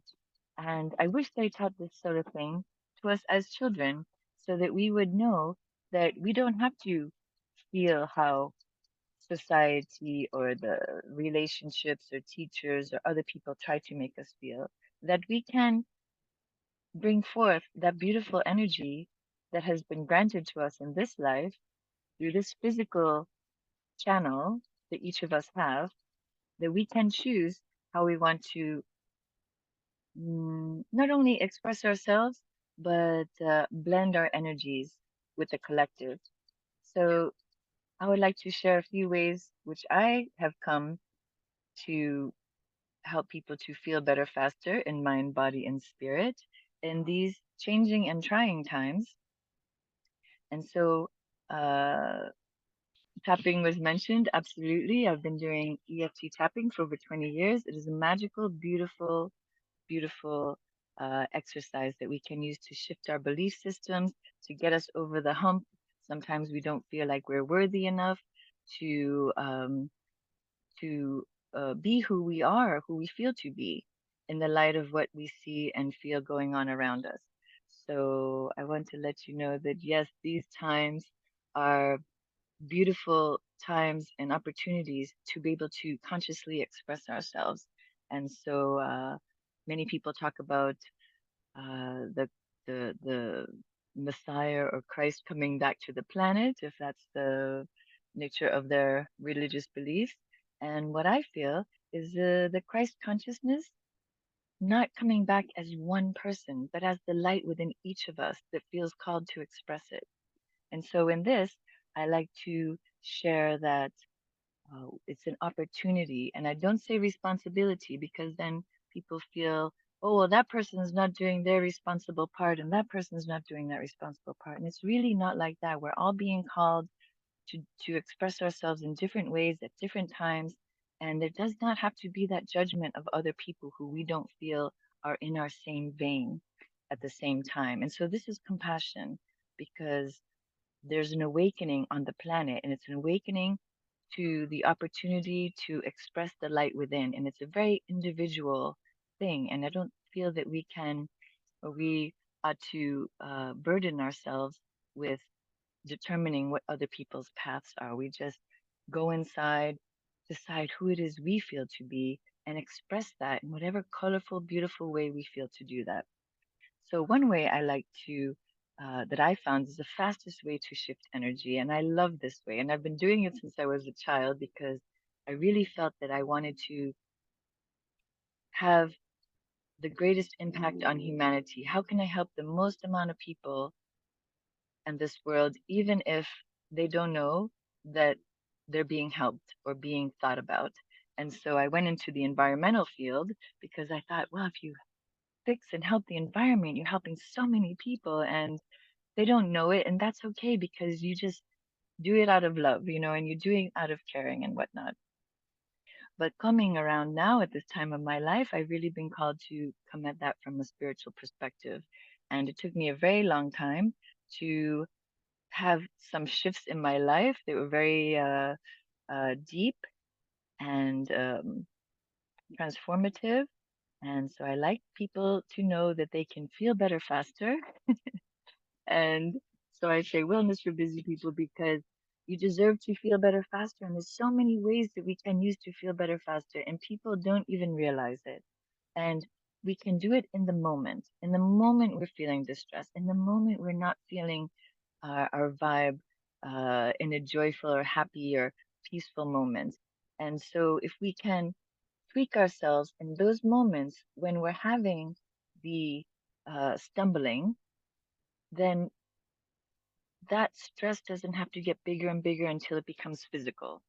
So if we can tweak ourselves or train ourselves to be conscious and aware of our thoughts and how we're choosing to express our energy in any moment, then it doesn't necessarily have to become a big, huge issue, which leads to like medical, that leads to stress, which leads to blockages and stress and strain in the body. It starts a lot in the mind or in the consciousness, really. And so my favorite one is to bless it, to bless everything. And you don't necessarily have to use this word bless, it's really the intention.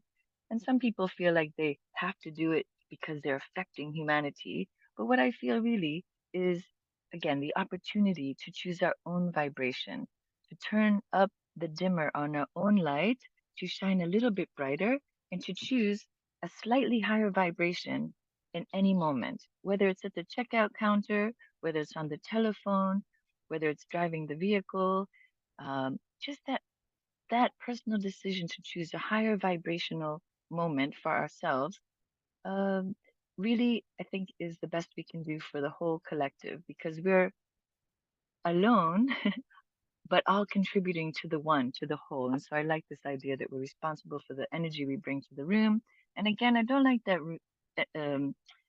indication of responsible, but only as ability to respond. And we do have this ability to respond and choose our responses. And unfortunately, many of us don't really learn that is an option for us as children in a healthy way, anyway. So I would like to say, if you'd like to follow along with me, I say like this: bless me, bless everything I'm thinking, feeling, doing, being, allowing and releasing, past, present, future, in this and every dimension. And we can say, bless me, bless that person or situation or my car, bless everything between us. And in this way, I feel like the energy smooth out. You're smoothing the energy between you and whatever that situation or person or family or world event is, so that, all those little fears and anxieties and things that pop up within us that we can't really give words to or give expression to, but we feel it's in there somehow. And so I like this idea of blessing me, blessing you, blessing everything between us.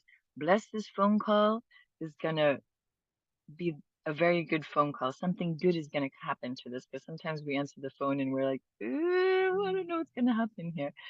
So this is how I like to use this, to bless it, to bless everything, you know.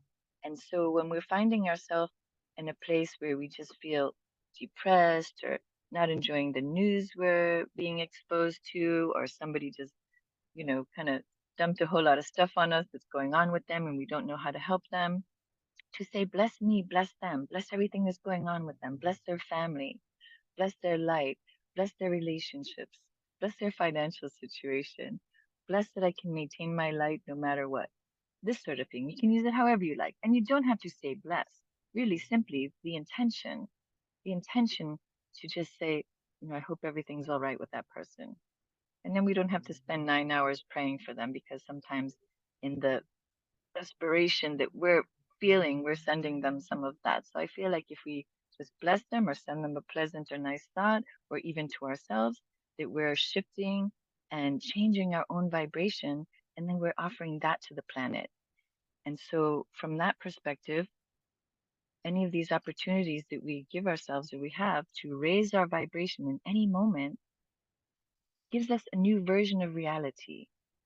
And so if we use something in our environment as an excuse to lower our vibration, a grumpy person, someone cuts us off, then we will usually get a worse version of that situation and everything else that's going on for us that day, just even a little bit sometimes. But if we choose a higher vibration, we get a different version of reality. This, I feel, is part of my experience. And sometimes you can notice it big time, and other times, like, I don't know if that did anything, but it's 2 seconds. And it's a wonderful habit to get into. So just bless me, bless what I'm feeling in this moment, driving on the highway, bless all the wonderful drivers around me, bless everybody who needs help, bless whoever's helping them, this sort of thing. And so if someone's having, say, a physical issue, another way to shift our vibration and raise our vibration in a way doesn't necessarily have to make logical sense. Say someone hurts themselves. And this did happen to me a few times. I thought I was almost fatally broken. And just this idea of just saying, I'm fine, I'm fine, I'm fine, I'm fine, I'm fine. I'm fine, I'm fine, I'm fine, I'm fine, I'm fine. I am fine. I'm okay. My body's okay. I was skiing one time and I saw my leg go and bend in an unnatural way. And I thought I was done for at the top of the hill. And I can't explain it. Like some spoke of, there's just miracles that we can't explain. But in that moment, I thought, oh, my leg is broken. I don't know what to do about that. But while I was waiting for help to arrive, I just kept saying, I'm fine, I'm fine, I'm fine. My body's fine, I'm okay. At the same time, I love to tap the collarbone point, the kidney point, I believe, and also when we're having anxiety and a little fear pop up and a little, I don't know what's happening right now. And you can feel it in your body or in your mind, even driving, even while taking a test, even while on the phone. I just like to tap this point. Take a deep breath. You can feel your energy shift. These little things, you don't have to do them all together. It's not a recipe all as one, but just to say, I'm fine, I'm fine, I'm fine in any situation. And can you believe I ended up skiing the rest of the day? My leg was fine.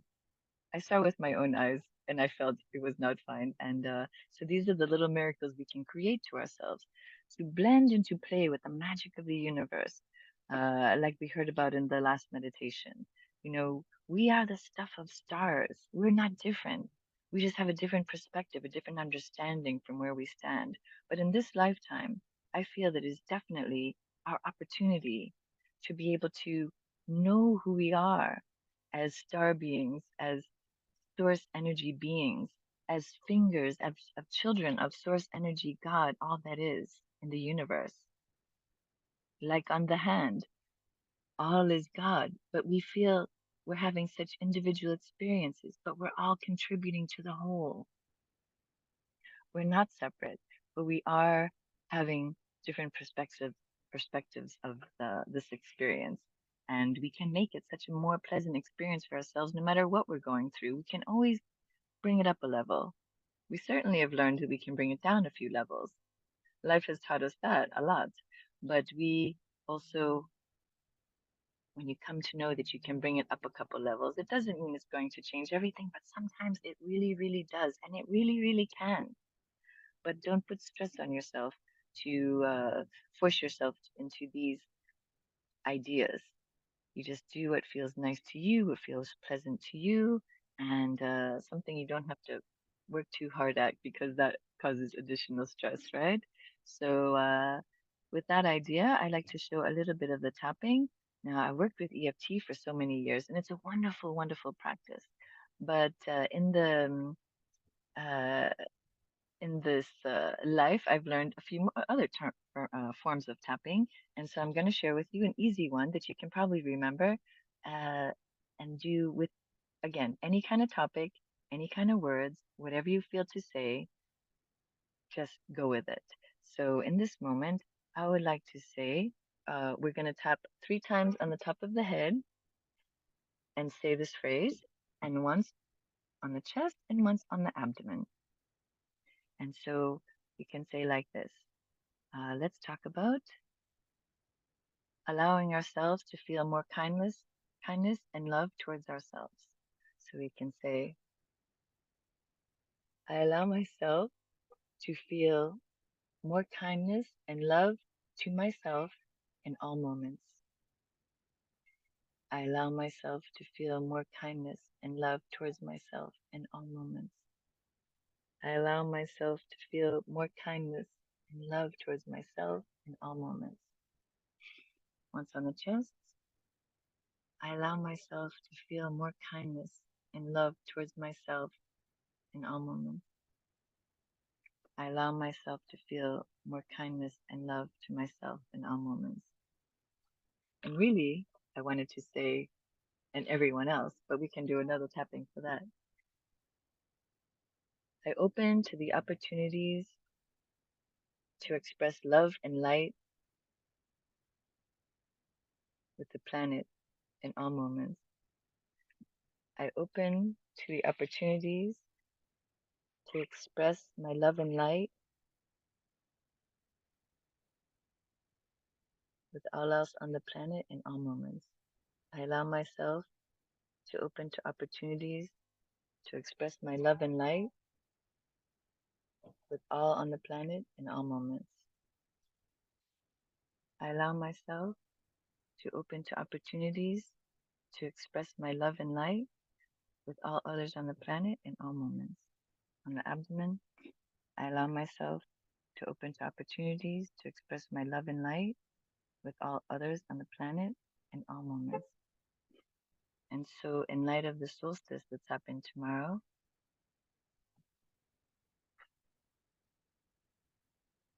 this beautiful opportunity to raise the vibration on the planet with this excitement. We don't have to see the solstice, we can feel the solstice. Everybody on the planet knows about this light event. And if they don't know it consciously, they know it somehow in their energy field, and we'll all be affected. And we can choose the level of energy that we're bringing to this world party. I allow myself to choose the beauty and light, share the beauty and light of this event with all of, let's see, realities and all realities. We allow ourselves to share the excitement and light and beauty of this universal event with all realities. We allow ourselves to share the wonder and the love and the light and the beauty of this massive event with all realities. We allow ourselves to share the light and the beauty and the excitement of this solar eclipse with all dimensions and all realities. We allow ourselves to share the opportunities for enlightenment with the solar eclipse through all universes and all realities. Now we know that the solar eclipse is really just a solar eclipse from our viewpoint on Earth. However, the energy that we're feeling as a planet, as a collective, is really what is creating the most light from a universal perspective, is what I feel.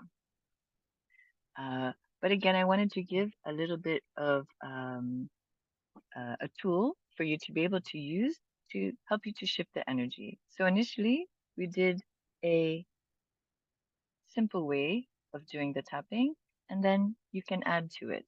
So however you feel to do in any moment. I allow myself to feel at peace in all moments, no matter what.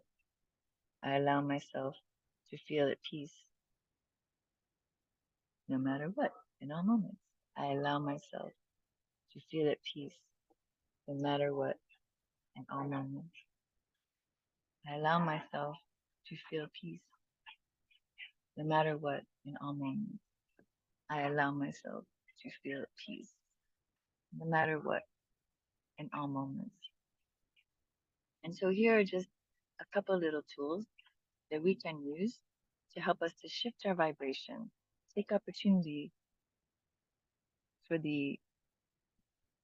take advantage of the opportunity to shift our vibration in any moment that we might be subjected to. If something joyful and wonderful is going on, like taking a walk in the park, bless this tree, bless these rocks, bless this grass, bless this park, bless this land, bless this day for everyone in every way. Expand your light, expand your energy. It's happening anyway. You can do it unconsciously or consciously, but it's happening anyway. And in this way, even if you don't see anyone or talk to anyone in the whole course of the day, your light is contributing to the whole of the planet. The energy that you're choosing in any moment is contributing. And we know that there's a lot of people that are locked or falling into energies that are a little bit discordant. So if we feel that about others or about the life, then that is a signal that we also have the opportunity to expand our light even more, to almost neutralize what they're going through and to support them in love and light. So even if you don't see a single soul, even if you don't talk to anybody, your energy speaks volumes. And we can, in that consciousness, know that we're contributing to this world, to this universe, to the source energy, all that is, and consciously too. And it's such a wonderful journey. And I know that you're enjoying this journey to some degree, for you are the strongest of the strong, the bravest of the brave, to be on the planet here at this time and in this place. And so thank you for being on the planet. I'm so happy we're here together and helping each other to find new ways to expand and play with our energy. Well, in this physical being, in this amazing technology of being human. So thank you so much for being here. Thank you for this opportunity and blessing your solstice. I'm sorry, not solstice, eclipse. Yeah. Blessing the eclipse wherever you are, however you are. Blessing the eclipse for everyone, everywhere. I'm partially eclipsed at the moment too. But thank you so much for this opportunity. And thank you so much for being here with me and allowing me to be here with you. Thank you so much, Melissa. I really enjoy, and a bit of laughter is always so welcome, because one of the things I think that we eclipse within ourselves is the feeling of joy and happiness and mirth, just the wonderfulness of everything, even tiny little what may seem like errors, and I think this is really very important, because I know that all my childhood I used to feel that everything that's important in this world, or that's spiritual or true, is very serious. The very, very serious child, And I remember when somebody gave me the book of Dalai Lama on happiness, I said, why is the Dalai Lama bothering about something like happiness, which I thought was, not important? And if Andreina was here, she would give me a little rap on my knuckles. Not, she wouldn't. She's too gentle. But I'm just saying, this lightheartedness really is so important, and I feel that you always bring that in different ways. Whenever I think of you, Melissa, I always think of this phase that you're showing right now, and even internally, even actually feeling it. I love the way that you take your sound bowls, and I've attended one with the sunset with you, and you just go to the park and you just play it, and then slowly people start trickling in, because it's like a magnet, because that energy is just so beautiful, because you're aligning at that time with the sunset. So whatever you're aligning with in this moment is so beautiful. So thank you. If anyone has something to share, then please do. Yeah, I really enjoyed that. Melissa, thank you. And I really resonated with a lot of it. My own work with the Heart Math Institute for many years, the message about choice, that is such an important message that's been part of what I now teach about, like when you said raising our vibration, but what about choosing our vibration? Because that idea that makes a difference when we actively choose. And that to me is a big step in our, what I call our emotional evolution, to be able to first know that we have choice and then to make those choices moment by moment. And it seems little, but it's actually very big. And if more people were conscious of that, like that's consciousness, right? That is consciousness, to choose in the moment, and we can. And another line from Heart Math in reference to like the Global Coherence Initiative, which is about raising the entire planetary field. We can always ask ourselves, what are we feeding the field in each moment? What are we feeding the field? Because as you said, we're all connected. And even if we're not with anybody physically in the moment, our vibration, our light goes out and feeds the planetary field. So if we're in like worry or stress or, little human stuff, that goes out to the field. And if we in the moment choose, okay, what do I really want to feed the field in this moment? And choose a different frequency, and then we can feed the field with that vibration. And not to make a big deal out of it, but we all have human things, but to just enlighten us make that different choice. So I really like that message. One other thing that I wanted to say about that. Oh, the connection to source. That's another thing that's really important to me. And whenever we have like a circle where we express an intention for the planet, I always say increased conscious connection to source for all beings. Because we all have that connection to source, but again, it's about becoming more conscious of it and living in it. And that's a choice. We have it, but to consciously be in it and live that and radiate that. So that's what I got from your sharing. Thank you. Well, thank you for that contribution. And yes, I heard audibly in my ear a few years ago that I didn't have to take people from a kindergarten to PhD, just help them. My contribution really was to help people to realize their own connection. Mm. And so through the light language, through the tapping, through the spiritual guidance and helping people to focus on what their gifts and choices and opportunities are in their life path of their particular situations, this is how I feel I'm helping people to do that. Just to look up and realize, oh, I am connected. And it is a choice. And they didn't teach us that we had this choice in a lot of places. We didn't know we had a choice. And so to take that power back and understand that we have a choice. Some people do it naturally. You can, shout at them and say whatever you want to them, and they just don't take it in, and they just keep bouncing around in their happy way, whatever they're doing. And people get frustrated with that. But that's like a natural. Those people are naturally tuned into their source, and they might not be spiritual at all in their own idea.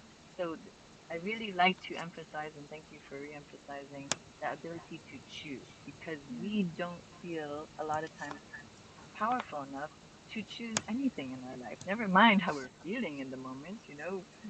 What an honor to be able to choose our own feeling despite what's going on. But we can do that, and I love that so many people are doing that these days, and it's really allowing more and more people to come into that, and just you don't have to force it anything. It's just like, okay, I'm going to listen to that, but I'm not going to take that in.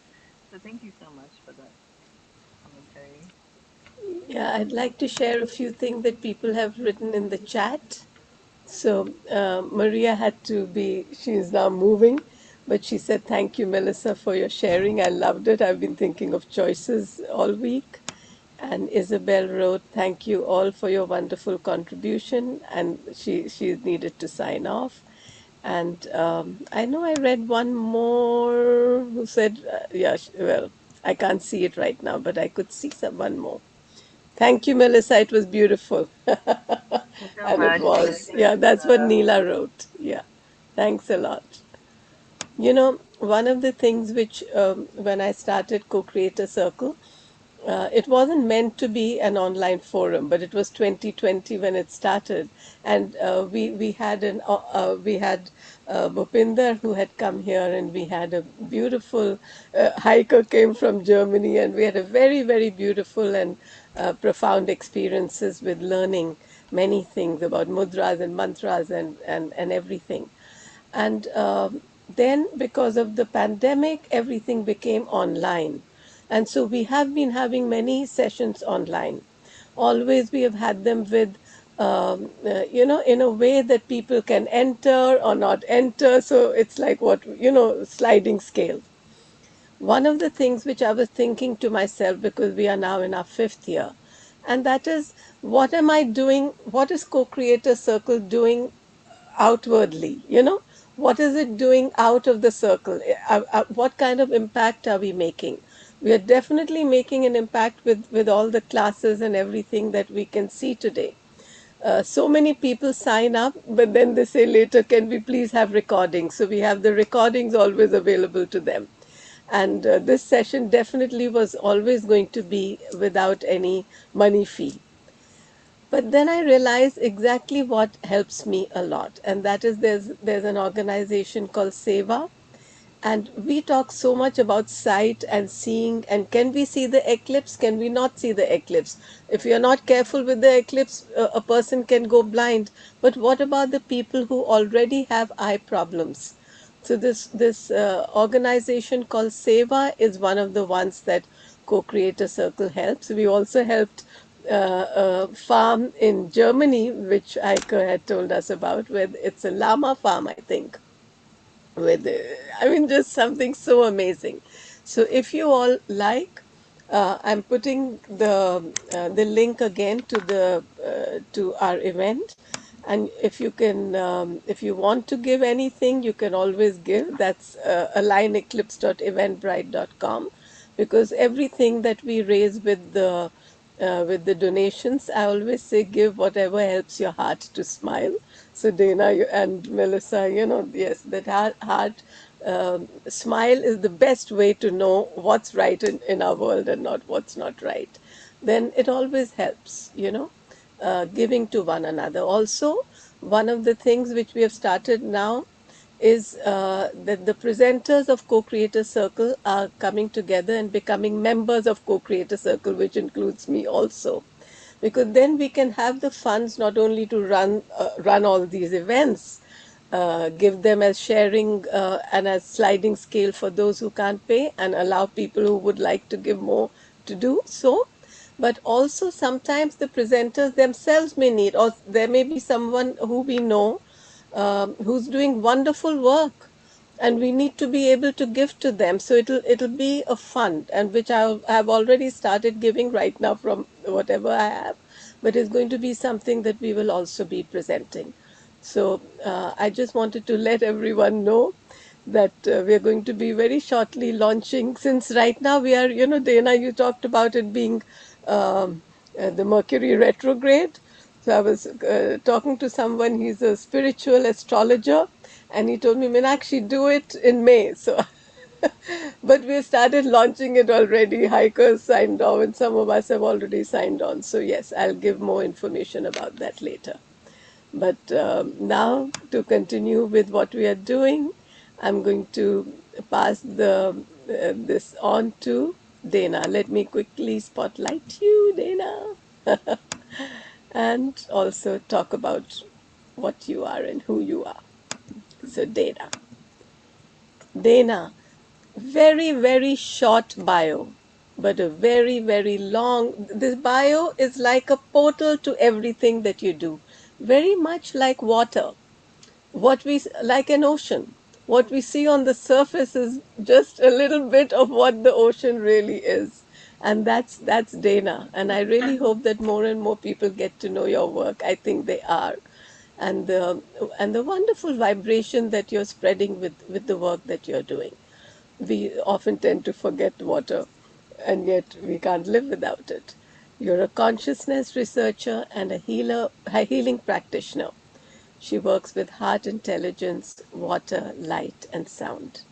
There's going to be such a beautiful experience. I don't want to speak too much, but please take a photo so that you can connect with her on Facebook and also see her YouTube channel, Dana Tomasino 22. Over to you, Dana. Thank you, Meenakshi. A little echo. There we go. Aloha, everyone. Thank you. Yeah, my name is Dana. Today, well, actually, let me give a little background first.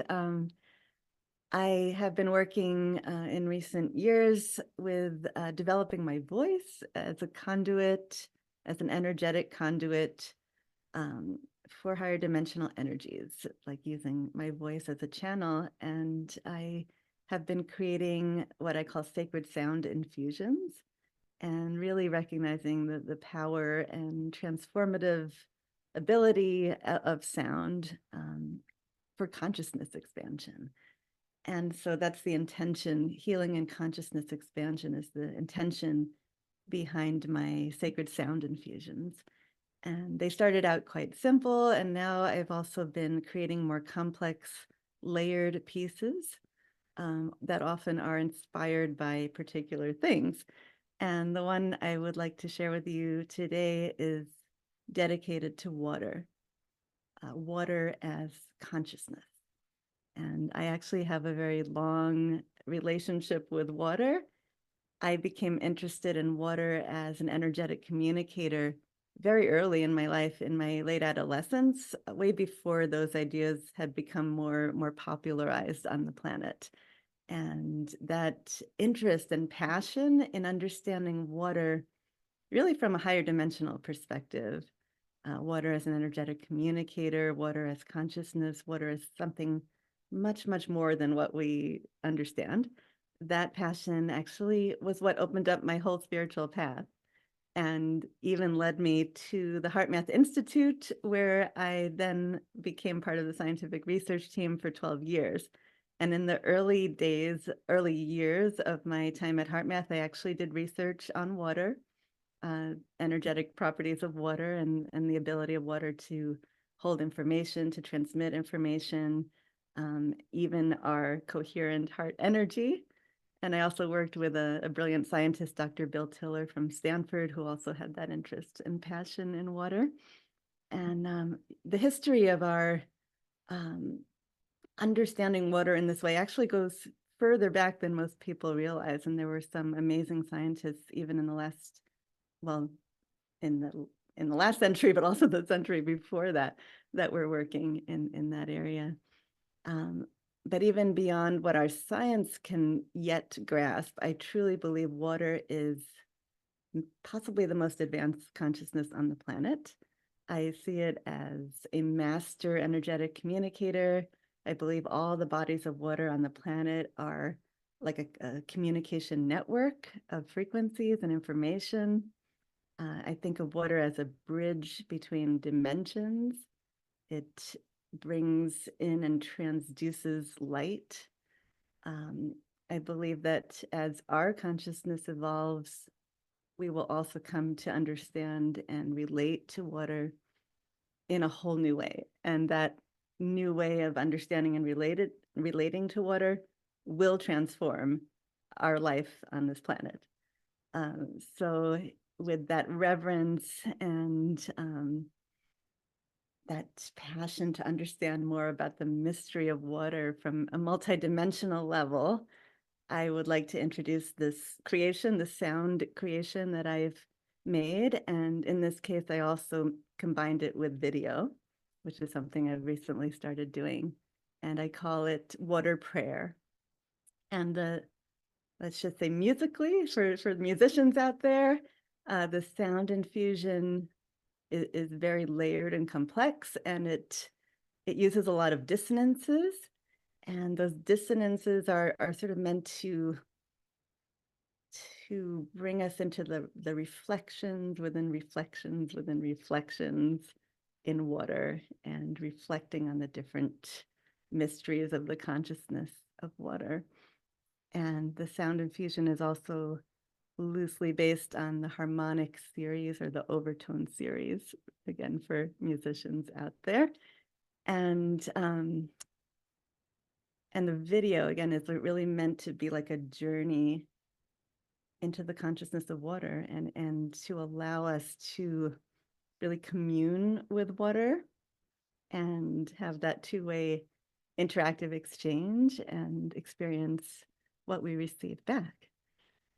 So I'd like to just lead a little, very short meditation to connect with water in that way. And then we can continue that meditative experience through experiencing the video. And when we see and listen to the video, I encourage you to not just sort of watch and listen as though you're watching something or listening to something, but really like immersing yourself in it, because it's really meant to impart a multidimensional experience. And we can even imagine that we're immersing ourselves in water and emanating waves of love to water in our hearts, from our hearts, and receiving back what water has to give us. So, and I'll lead us a little bit into that in the meditation. The sound infusion is designed to be listened to in the best way with headphones. So if you do have headphones, I highly recommend it. It gives more of that multidimensional aspect. Or if you're watching the replay, take a moment and get some headphones. It really does make a difference.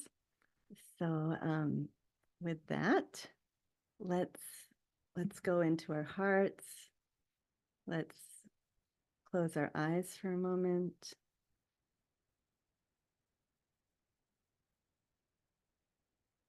Let's take some nice deep breaths, breathing slowly and gently, as though our breath is coming in through the heart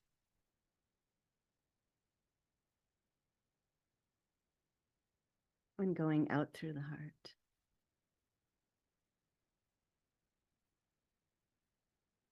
And going in through the heart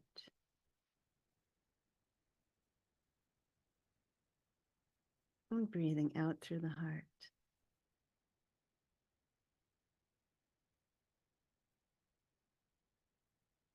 And allowing our consciousness to fall deeper into that heart space, connecting with feelings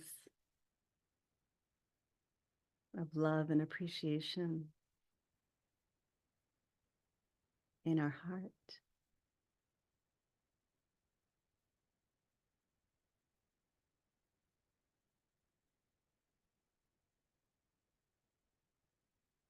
And from this space, in the deep, luminous stillness of the heart, let's imagine that we are immersing ourselves in water and just feeling water surrounding us, holding us, embracing us.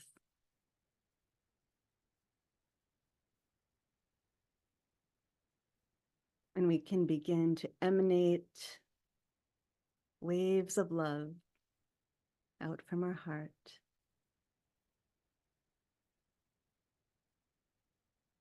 which interact with the energy waves in water. And as those waves merge and then return to us, we can receive impressions, communication from the consciousness of water itself. And as we go into this experience, as we continue to gently emanate waves of love from our heart into water, with that love and reverence and curiosity to really know and understand and feel and experience water from a new place, a deeper place, a more expanded place.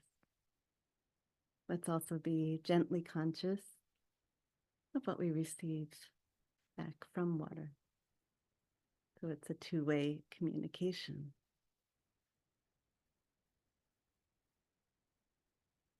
And at the end, I'll just allow for a few moments of silence before we share some reflections. And it's about a 7-minute journey, so you'll have time to go as deep as you want into it.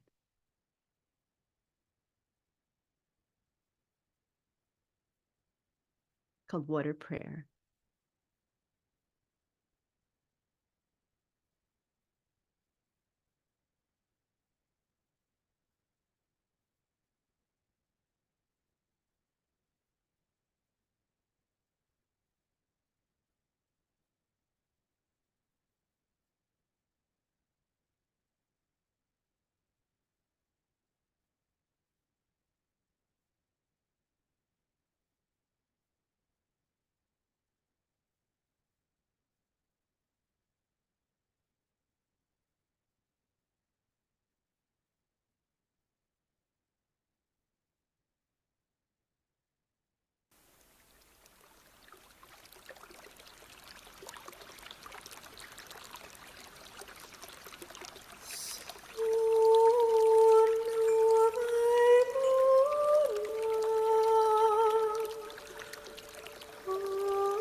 Thank you, everyone, for your participation in that experience. And I'd be very curious to hear your reflections or anything that came to you, or anything that you'd like to share about your connection with water or your perception of water.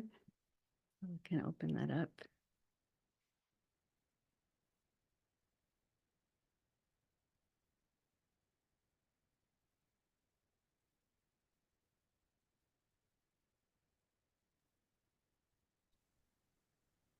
Thank you so much, Dana. Can you hear me?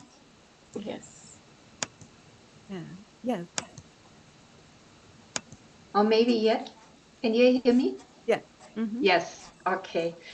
Well, it's been I guess it was 86 when I saw the pictures in I guess it was in New York from Masaru Emoto or Emoto, yeah. Yeah. And that changed also my life.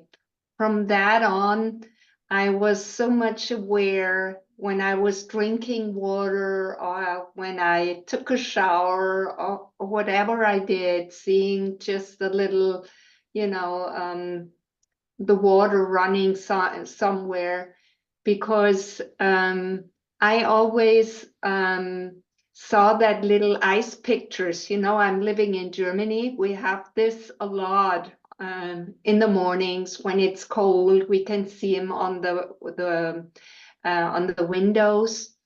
And it fascinated me. And I was sure when I saw his pictures that that's the truth. And it's a wonderful work you're doing, and I want to thank you. It was a wonderful, it was like a dreaming experience through water. Thank you so much, Dana. Oh, thank you, Heike. Appreciate that.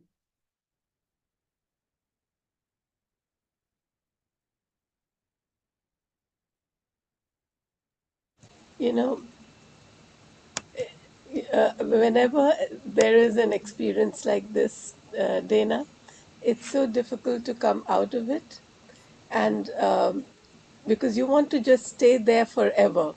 And then I realize we are there forever because water is within us, and your voice is so beautifully evocative. It's like it took me into a timeless alignment. It aligned me with something which was very ancient and yet very present, you know um, Thank you. there's a mermaid energy.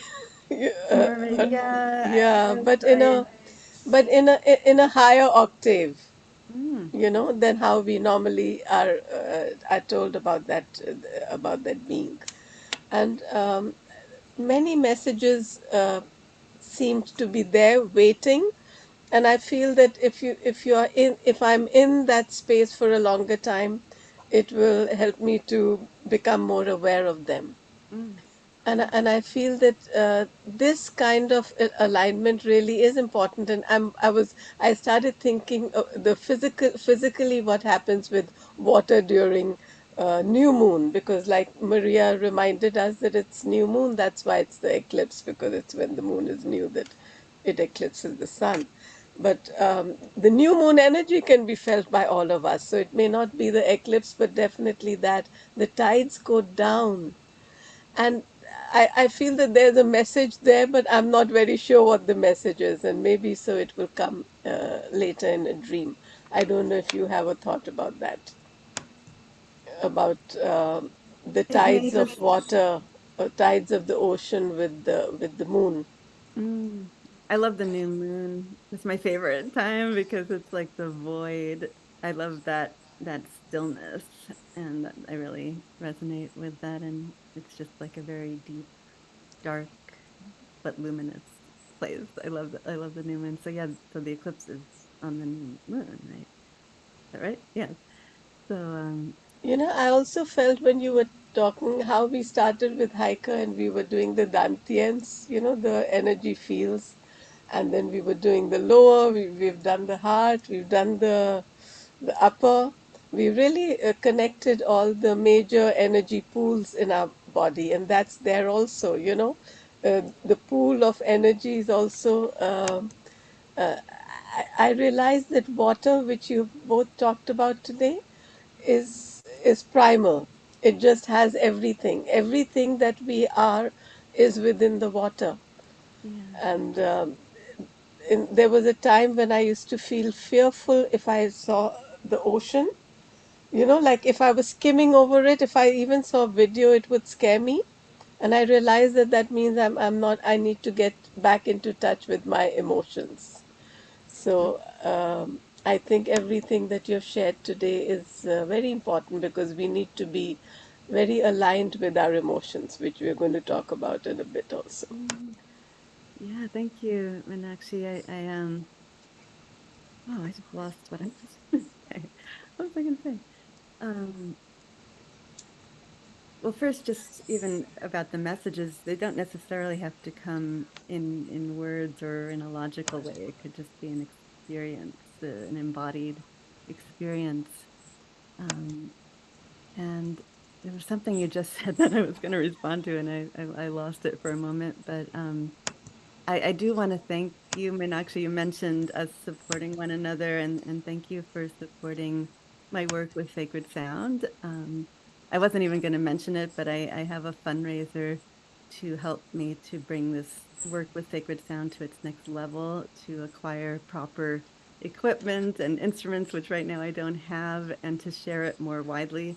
And Meenakshi very generously gave some support to that. So I just want to put that out there since we talked a little bit about the Co-Creator Circle as a way that we can also support one another.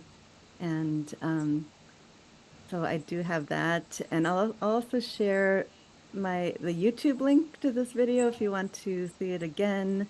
And Yeah. I believe both in the YouTube link description and on my Heart Magic page, I have a link to my GoFundMe if you'd like to support or know anybody else who would. And please share this work as well if you feel inspired to.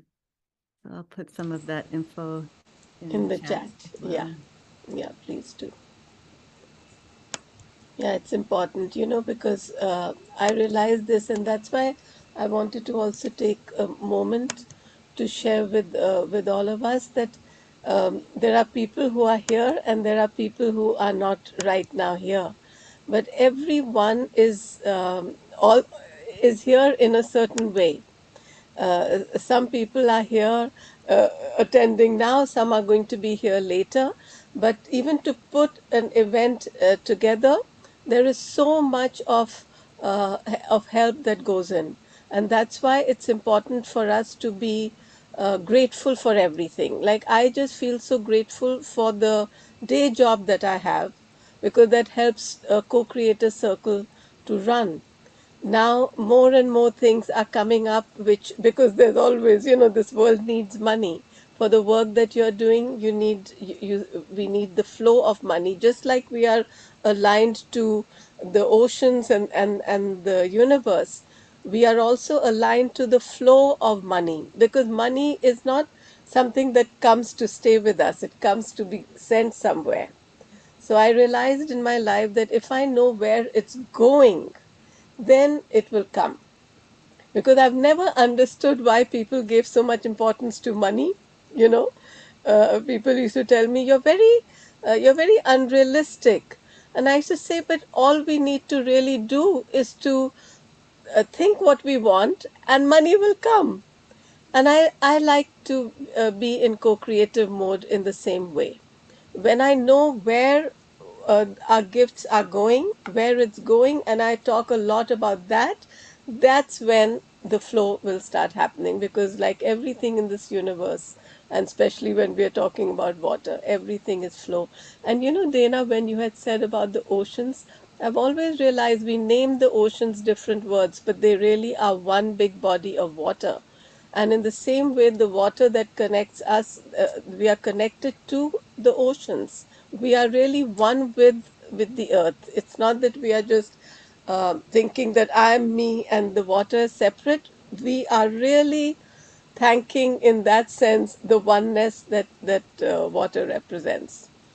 Oh, And so, now I remember a little bit more what I was going to say earlier. yes, yes, One is that I really believe water is universal, and there's like a cosmic water as well as the water we have on Earth. Like there's higher octaves of water. There's source water. I just know this intuitively, and I believe we can come to know more about it. But it's not just here; it's cosmic. And also when you said mermaid, like, well, first of all, I am a mermaid, but this whole thing of working with my voice and using my voice as a conduit, I believe is something that, like, a reactivation of a gift that I used to express in Lemuria, in ancient Lemuria. And I feel very connected to Lemuria, the advanced civilization of light that existed 50,000 or more years ago on Earth, and especially encompassing the Pacific. And I feel like when I do these sound infusions that I'm kind of bringing in frequencies of Lemuria to remind us or reactivate those on the planet. So that's part of my mission. yeah, it's very beautiful. It's very important And just for to, those who yeah, don't see the chat, if somebody's watching later, you can also go to my YouTube channel to find the video, which is Dana Tomasino 22. That's DANATOMASINO 22. It's just for people who can't see the chat yeah. It from was the there video. also in the. It's also there in the bio. Okay, great. Yeah. Thank you. We're almost coming to the end of today's session. And as you know, I always like to end with gratitude. We're also going to have Bhupinder telling us about the emotions. And I realize we can align all those things together.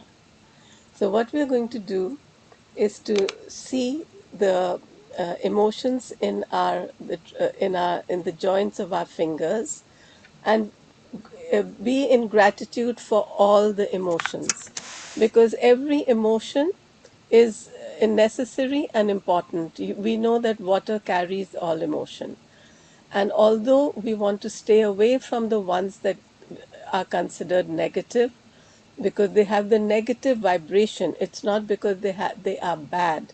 It's because if we stay in them for too long, we are not able to do what we came here to do. It's really as simple as that. But every emotion is given to us with for a particular reason. So we're going to go to each of the emotions in our joints of our fingers and give gratitude to them. So please stay with me. Do you see this as my left hand? Okay. So, fear. Thank you, fear.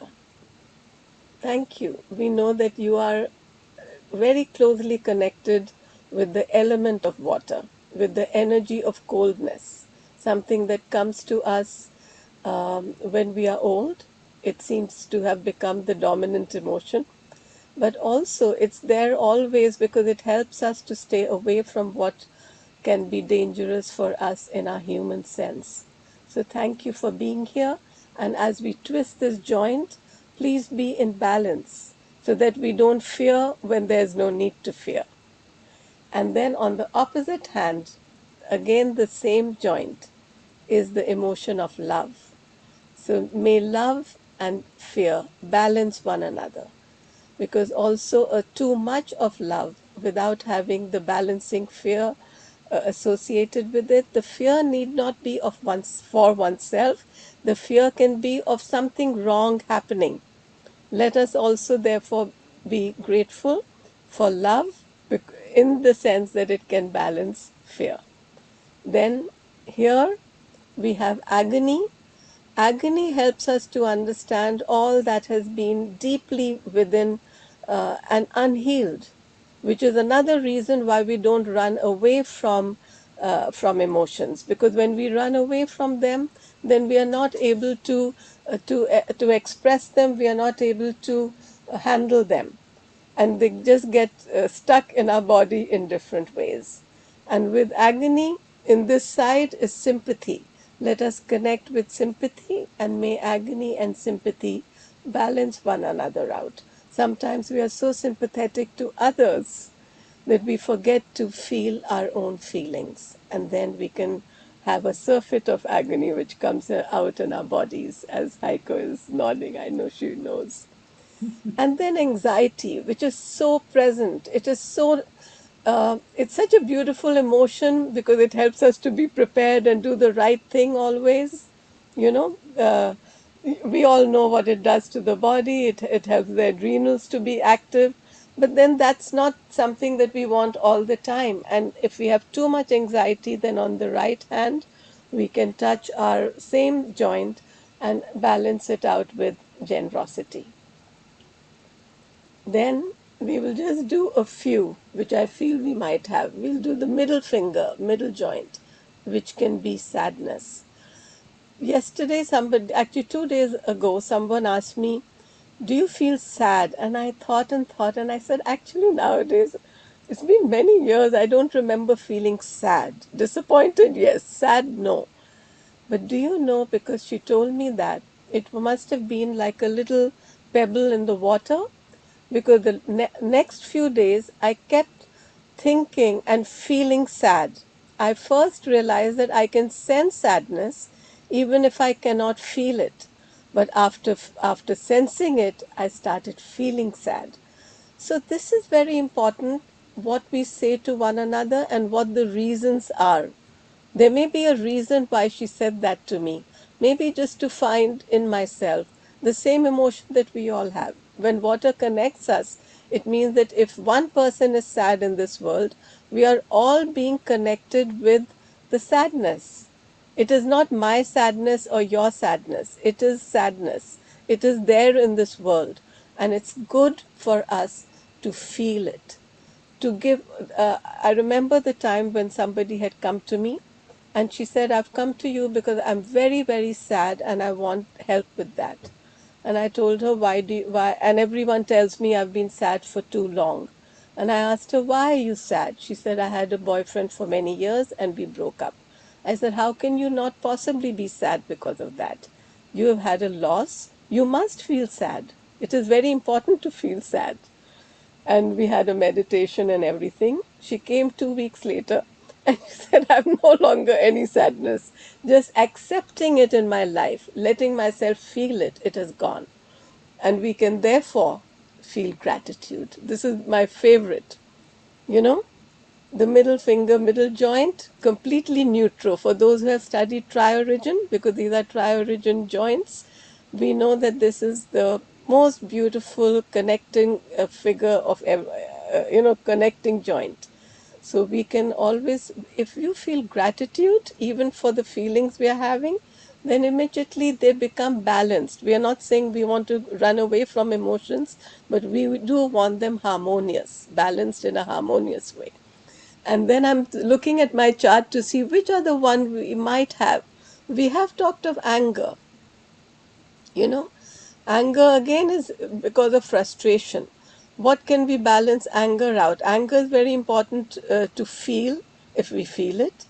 And I'm thinking, why do we say in Reiki, do not anger? Spiritual people say don't have angry, and yet I don't have anger. And yet, when people start being spiritual, sometimes they have a lot of anger. We've all heard of angry spiritual teachers, a lot.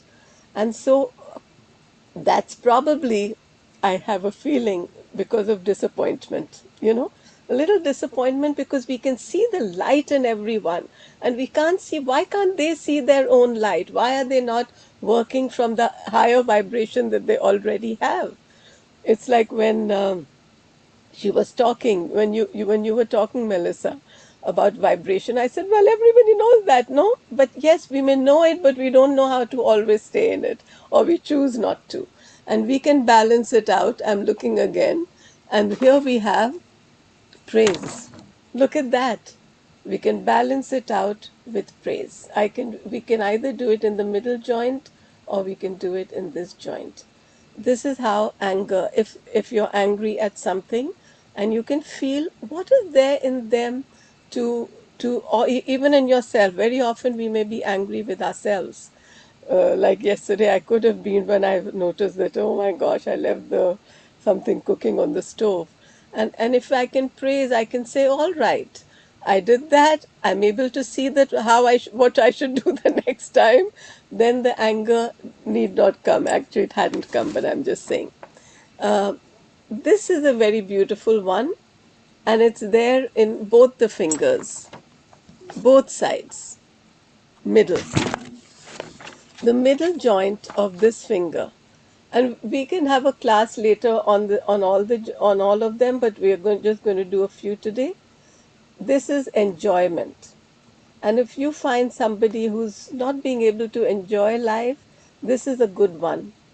Even if a person has a lot of sadness and would like to get out of it, is feeling that, okay, I've had enough right now. This is a joint where you can either wear something red, or we can put what we call the ring of joy, just put red thread or make a red line with a nice washable marker around it. And on the other finger, on the other hand, you can always call it sympathy. So see, too much of enjoyment, sometimes also we want it to be balanced out. So in this way, let's now just place our hands together in what we always like to end our sessions with, which is the gratitude lotus. So as we open our left fingers, we will think of all the emotions that we are grateful for, and that we are and we are requesting that they be balanced. By being in gratitude, we are balancing them. So this time, which we normally don't, we are also going to open our thumbs. So opening the left thumb, I'm grateful for the emotion of boast. Boast is allowing us to talk about ourselves, about what we are doing in a balanced way. I'm grateful also for the emotion of shyness, because it allows me to know what I may not be very confident about. Opening my right thumb, I'm grateful for the origin smile, the smile that I know can easily tell me when I'm doing something right or wrong, when I'm giving too much or giving too little, experiencing too much or experiencing too little. If the energy around me is okay, my heart will automatically smile. And for that, I'm grateful. And so we close our thumbs now, open our left index finger, and we are grateful for the emotions in balance of fear, agony, and anxiety. And opening the right index finger, grateful for love, sympathy, and generosity. Opening the left middle finger, grateful even for the emotions of hatred, of sadness, of jealousy, because they show us what we are lacking in our life and what we need to work on, so we can then balance them out with praise, with gratitude, and with admiration. Opening the left finger of the ring finger, we are grateful for anger, for resentment, and disdain, because they show us what we need to work on, so that we can then balance them out with the right ring finger of praise, gratitude, and admiration. Opening the left little finger, grateful for satisfaction. The right little finger, grateful for love. And the left again for enjoyment. The right for sympathy. The left for arrogance. And the right for generosity. And just closing again, and just simply opening up the lotus mudra in front of our heart, and spreading out, just radiating out love and blessings, radiating them inward to ourselves, receiving them, the gratitude of everything that we have been given today, everything that we have been given all our lives, all that we give ourselves, feeling all the people around us who are grateful for our being, our families, our friends, our neighbors, the plants and animals that are around us, feeling their gratitude, feeling gratitude for them, and just letting us go into all our energy fields.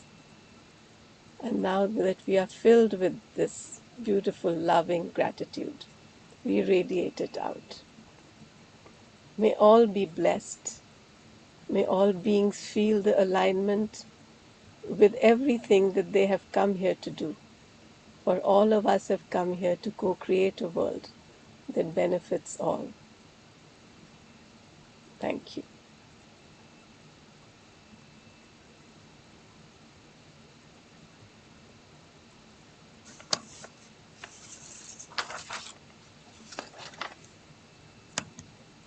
I'd love all of us to say something in closing. Thank you so much for your beautiful light and for bringing these energies and groups together and all your work that you do to bring smiles to the universe. Thank you for letting me be a part of this production. Thank you. Thank you, Melissa. So, shall we close? Yeah, thank you, Meenakshi, for again all of your beautiful work and beautiful energy and the theme and practice of co-creation and the reminder that we can bless everything, and feel grateful, as you said at the beginning, for all things, not just what we humanly perceive as positive things, but all things. I'm asking everyone to unmute because then we'll be seen as all of us will be on the last thing of video. If anyone has nothing else to say, anyone saying anything? Thank you, especially to all the presenters. They're all amazing. Thank you, Meenakshi, for presenting and also for bringing us all together. You're just amazing, and you're a great person to have us all come together. And love and gratitude to everyone. Thank you. Tree, we love you. We wish we Blessings could to Oh, always thank see you. you. you. You have so much wisdom that to share. Yes, yes, yes, yes. Blessings to you. Thank you. Thank you, everyone. Thank you so much, Meenakshi, for your loving kindness, for your smiles. And it's so good to know that you are all out there in time. You know, we are in a timeless space, and that's always good to know. Thank you Yes. so much. That's true. Thank you. You know that in the Indian style, I will not close the video, so you are all welcome to leave. Oh, I'm seeing lots of things in the chat. Okay, water prayer. Yes, Uh, yes, thank you. Okay, hugs to cheers. all. Blessings to all. Bye, Yeah, guys. please see the chat. See the Hi, chat, Heidi. everyone. Oh Bye yeah, bye. Thank you so there's much, the chat. Zoe. Okay. Hey, happy eclipse. Thank you. Thanks for having me. No, thank you very much.